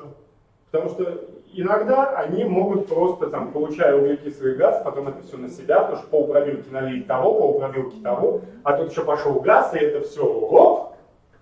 То есть принцип действия огнетушителя показали в действии. Не понимая, что из этого получится. То есть то же самое. Рекомендовать можно много всего, но чаще всего мы люди с вами грамотные и понимаем, что важнее всего, наверное, учить с детьми химию. Часто и в учебниках, и везде, описывая это все, прописаны и правила техники безопасности к теме. И в любой лабораторной работе у нас эти правила прописаны, и в учебниках тоже. И прописана безопасная работа с оборудованием и с веществами. И в лабораторных расписано, как, что, где мы берем, аккуратно, куда тоже все это капает. У многих авторов в учебниках расписаны и сами опыты подробно, даже с картинками. Но для меня, говорю, всегда важно при подготовке к экзамену учим непосредственно предмет. Не отрабатываем какие-то задания отдельно, но здесь придется именно отрабатывать задания отдельно, но отрабатывать именно практические навыки. Потому что все равно с теми детьми, которые пойдут на экзамен, надо хотя бы раз собрать их отдельно и показать, и дать подержать все это в руках, чтобы они спокойно, чтобы это не было сюрпризом из серии, как мне это, куда, что, куда поставить, зачем, как взять, чтобы все это отработать и спокойно сделать. Что авторы предлагают? Естественно, есть у Габриэля тетрадь для лабораторных работ, где все это расписано, где расписано как что, где значками вся техника безопасности помечена, где она расписана по всей тетради, где какая техника безопасности используется, теми же значками все помечено. Есть разобраны все работы практически лабораторные у Кузнецовой, при этом разобраны и с задачами, и с вариантами решения, и при этом с картинкой, со схемой проведения этого всего. То есть здесь уже даже это все визуализировано. Ладно, нет аппарата Кирюшкина, заменили на простую трубку, просто аппарат аппарат Килюшкина позволяет остановить эту реакцию, пережав там пробу. Ну, не остановим, ну хорошо, аккуратненько потом выйдем, там, отделим кислоту, сольем, цинк останется, реакцию все равно остановим. Но сам факт, что это демонстрационно показывает. Плохо у детей со способами собирания тех же газов. Не могут сразу в уме вспомнить, сколько, какая где молекулярная масса, углекислый газ начинают собирать в перевернутую пробирку. Вот. Соответственно, методы собирания тоже, вытеснением воды, вытеснением воздуха тоже должны знать. То есть вот это все, что должны знать, в учебниках чаще всего описано. И нарисовано красиво. У Кузнецовой вообще очень много демонстрационных этих картинок для того, чтобы дети понимали, что где происходит. Что произойдет, если воду в кислоту нальем, особенно в серную, в концентрированную. Во-первых, это и так понятно, начинаем разводить. Просто можно продемонстрировать. Кислоту-то в воду льем как надо, и то сильный разогрев. И иногда даже прям проверка начинает вибрировать, как закипать уже надо. А тут еще наоборот, и объясним это все, поэтому нормально все будут делать. Ну вот. При способе получения все в картинках нарисовано. Какие-то опыты конкретно, как мы что проводим, нарисованы, и все нарисовано правильно. А где-то даже в лабораторке визуализировано. Четко взяли пробирку, четко в нее там накапали, четко прям расписано, какое количество какого раствора где. То есть, чтобы дети сразу привыкали к тому, что четкие количества должны быть. Больше половины пробирки нет смысла наливать, опыт-то все равно пройдет. Но ты уже это промешать не сможешь. У пробирки ограниченное количество все-таки, как сказать, промешивающая способность при встряхивании. И так далее. Поэтому вот все в учебниках прям вот визуализировано. Ну а у Еремина это все расписано текстом, хорошо, душевно. И где-то с полной картинкой того, как мы опыт проводим. Как мы собираем те же газы, как собирать другие вещества. Где-то в картинках разобрано, причем даже вот с механизмами расписано. И причем не просто с механизмами, а еще молекулярное, полноионное, сокращенное ионное. Все прямо расписано к самой реакции. Поэтому в каждом учебнике можно найти что-то интересное и нужное, потому что каждый автор все равно по-своему к этому подходит. Он все равно по-своему видит и подготовку, он все равно по-своему видит методику. Поэтому у каждого автора немножко по-своему, выбор всегда за нами. И все равно мы используем именно ту методику, которую мы считаем нужной, которая приводит к хорошему результату. Еще на где ориентируешься? Ну да, и на спецификацию, и на кодификаторы, и на сами формулировки вопросов. Мы все равно смотрим на все. Приходится анализировать все. Но я просто показываю, что вот авторы еще в учебниках предлагают. И заданий много разных, разноплановых, и намысленных химических экспериментов. И в приложениях есть те же качественные реакции, уже расписаны, готовы. Причем здесь, что важно, расписаны именно с признаками протекания реакции. Что происходит изменение окраски. Окрашивает цвет пламени в какой цвет, какой его. Выпадает осадок и какой, то есть студенистый белый, гидроксида алюминия. Гелеобразные гидроксиды меди, когда весь раствор становится чуть ли не статичным таким. Вот. Где там творожистый осадок какой, то есть все вот это. Если ребенок напишет, выпадает белый осадок, в принципе он прав. Но если он укажет творожистый, я не думаю, что эксперт подумает, что он не прав. Поэтому наоборот, лучше в моем понимании, если ребенок в данном вопросе напишет больше, чем меньше. Если он просто напишет, выпадает осадок, вот тут у эксперта вопрос, какого цвета, какой консистенции. В 9 классе же не писал. Вы понимаете, я почему так говорю, потому что опять-таки вот этот региональный небольшой компонент, когда собственное министерство с собственными... Лучше не дописать. Потому что То есть он написал, выпал осадок кислородный. Да, вот уже. А если он написал, выпал голубой осадок, хотя должен был быть зеленый, уже не засчитывалось. Но с другой стороны, все равно он же должен представлять, поэтому Да. какого Да. цвета должен осадок выпасть. Определенный Поэтому с одной стороны цвет он... определяет. Но тут опять-таки у каждого человека еще и свое цветовосприятие. Да, кто-то пишет, например, не зеленый, Ну, а серо-зеленый. Ну да. Просто с той же медью у нас два вида осадков. Голубой с гидроксидом, а с хлоридом... А если возьмем не сульфат меди, а хлорид, то может быть зеленоватый, с легким зеленоватым оттенком. Поэтому А в любом все эти случае нюансы. говорим, что ионы меди голубой. Да, потому что там за счет того, что хлорид меди сам по себе зелененький, зеленоватый, голубой осадок с остатками зеленого раствора. То есть, ну, вот все вот эти нюансы я понимаю. Но, тем не менее, все равно я считаю, например, что надо бы, чтобы он указал цвет осадка. Эксперт поймет. Мы же экспертами с вами будем. Мы это все поймем.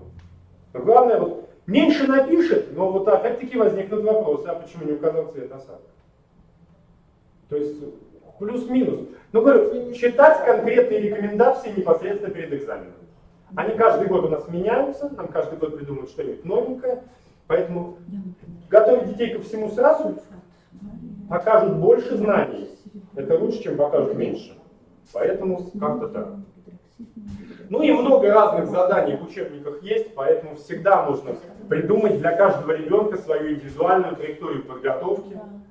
Поэтому никаких проблем нет.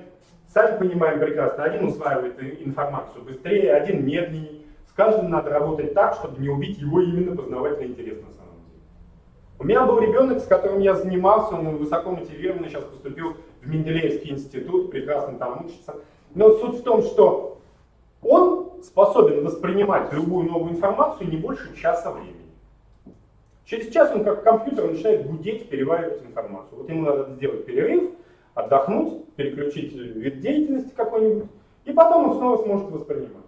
Но это же особенность каждого ребенка. Потому что от того, что вот он устал и перегрузил сам себя информацией, если мы дальше продолжим ее вбивать, она как раз таки уже не усвоится. Поэтому все равно с каждым ребенком надо работать индивидуально, понимая его особенности. А лучше учителя, наверное, это никто не сделает. Потому что вот я всегда, например, считал, что дети не должны уходить к репетиторам готовиться. Это не потому, что я там где-то, может, не заработаю денег как репетитор или что-то. Репетитор сторонний не несет результата, ответственности за результат, скажем так. У него задача заработать себе деньги. Уж не обижайтесь на меня, если кто-то зарабатывает. Вот. Потому что самого ребенка знаю я. Я знаю, как он усваивает информацию. Я знаю, с какой скоростью, с каким темпом. И я просто не раз проверял, что из тех детей, которых, вот у меня, например, 4 человека на ЕГЭ или на ОГЭ записались, 2 занимались со мной, 2 занимались с репетитором. Кто занимался со мной, сдавали, кто занимался с репетитором, нет. Репетитор, ну что, он оттарабанил тему. Усвоил ты ее, не усвоил. Ну, а вы лучше лишний раз еще раз с тобой ее оттарабанил. Но не, за результат он ответственность не несет. А за результат несу ответственность я. И плюс я еще знаю этого же ребенка. Поэтому, ну, не знаю. Я никогда никому не запрещаю. Ну, хотите заниматься с репетитором, да бога ради. Только я не понимаю, зачем вы собираетесь тратить деньги, когда мое занятие, вот оно бесплатное. Мне-то за него оплатят. Родителям надо Да. купить голову.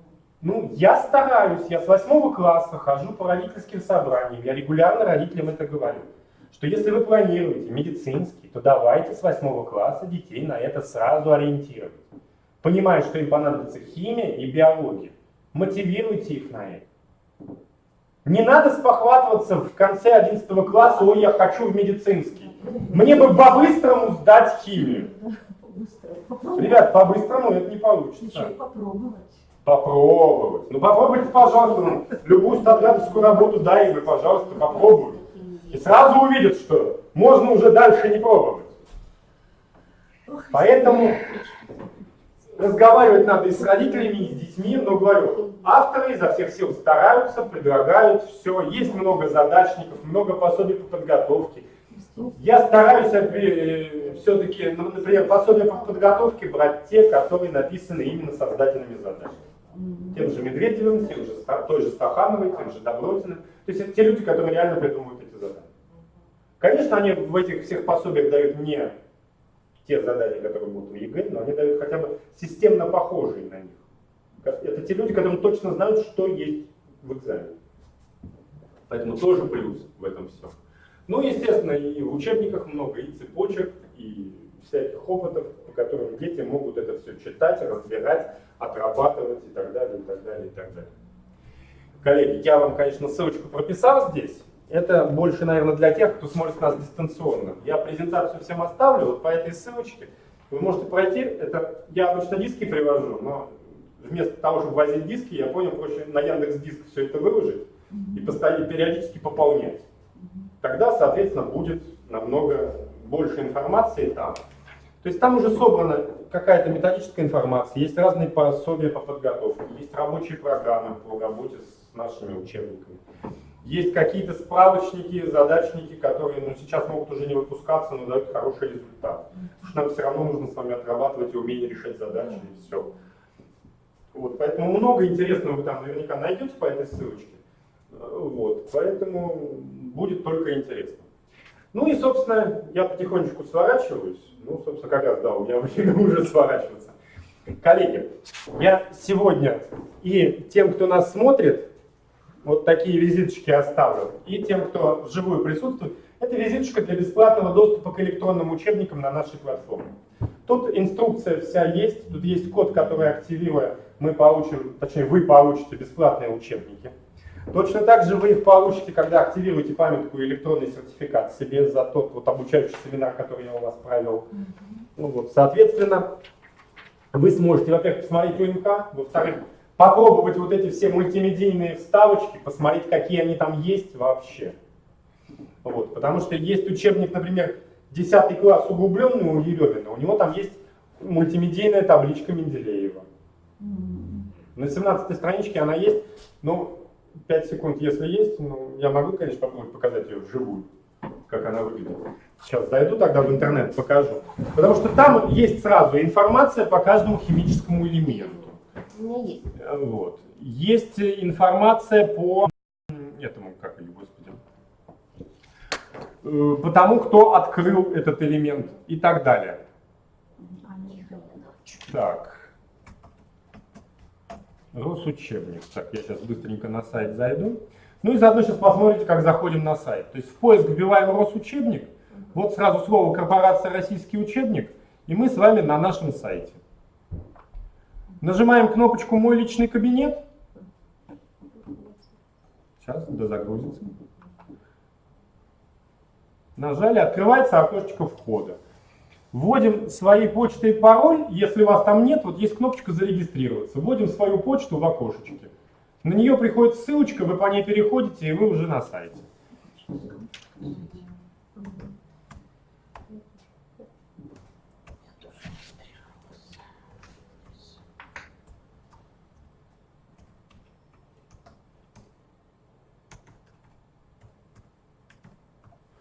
Так, почту, пароль ввели, нажимаем «Войти». И вот он приветствует, вон в строчке наверху «Добро пожаловать». И сейчас зайду на сайт, только уже со своим паролем. Нажав на личный кабинет, могу увидеть, зашел я на сайт или нет. Видите, появилось мое имя и фамилия. То есть я на сайте. Дальше, с сайтом мы можем работать много и долго. Вот. Есть здесь раздел «Методическая помощь», где часть из того, что у меня уже собрано, отсюда взято. Потому что, просто чтобы, как это сказать, оптимизировать ваше время, чтобы вы это не искали по всему сайту. Вот. Или уходим на платформу. Вот она, Лекта. Просто на нее щелкаем, открывается сама платформа. Вот она загрузилась. И сейчас же еще авторизация сразу. Вы туда зашли, и вот, пожалуйста, он меня авторизовал здесь. Нажимаем сюда, учебники есть. Вот он активировать код. То есть нажимаем на активировать код, открылось окошечко, вводим туда вот этот вот УМК 2019. И он вам активирует 10 учебников. Учебники будут бесконечно долго.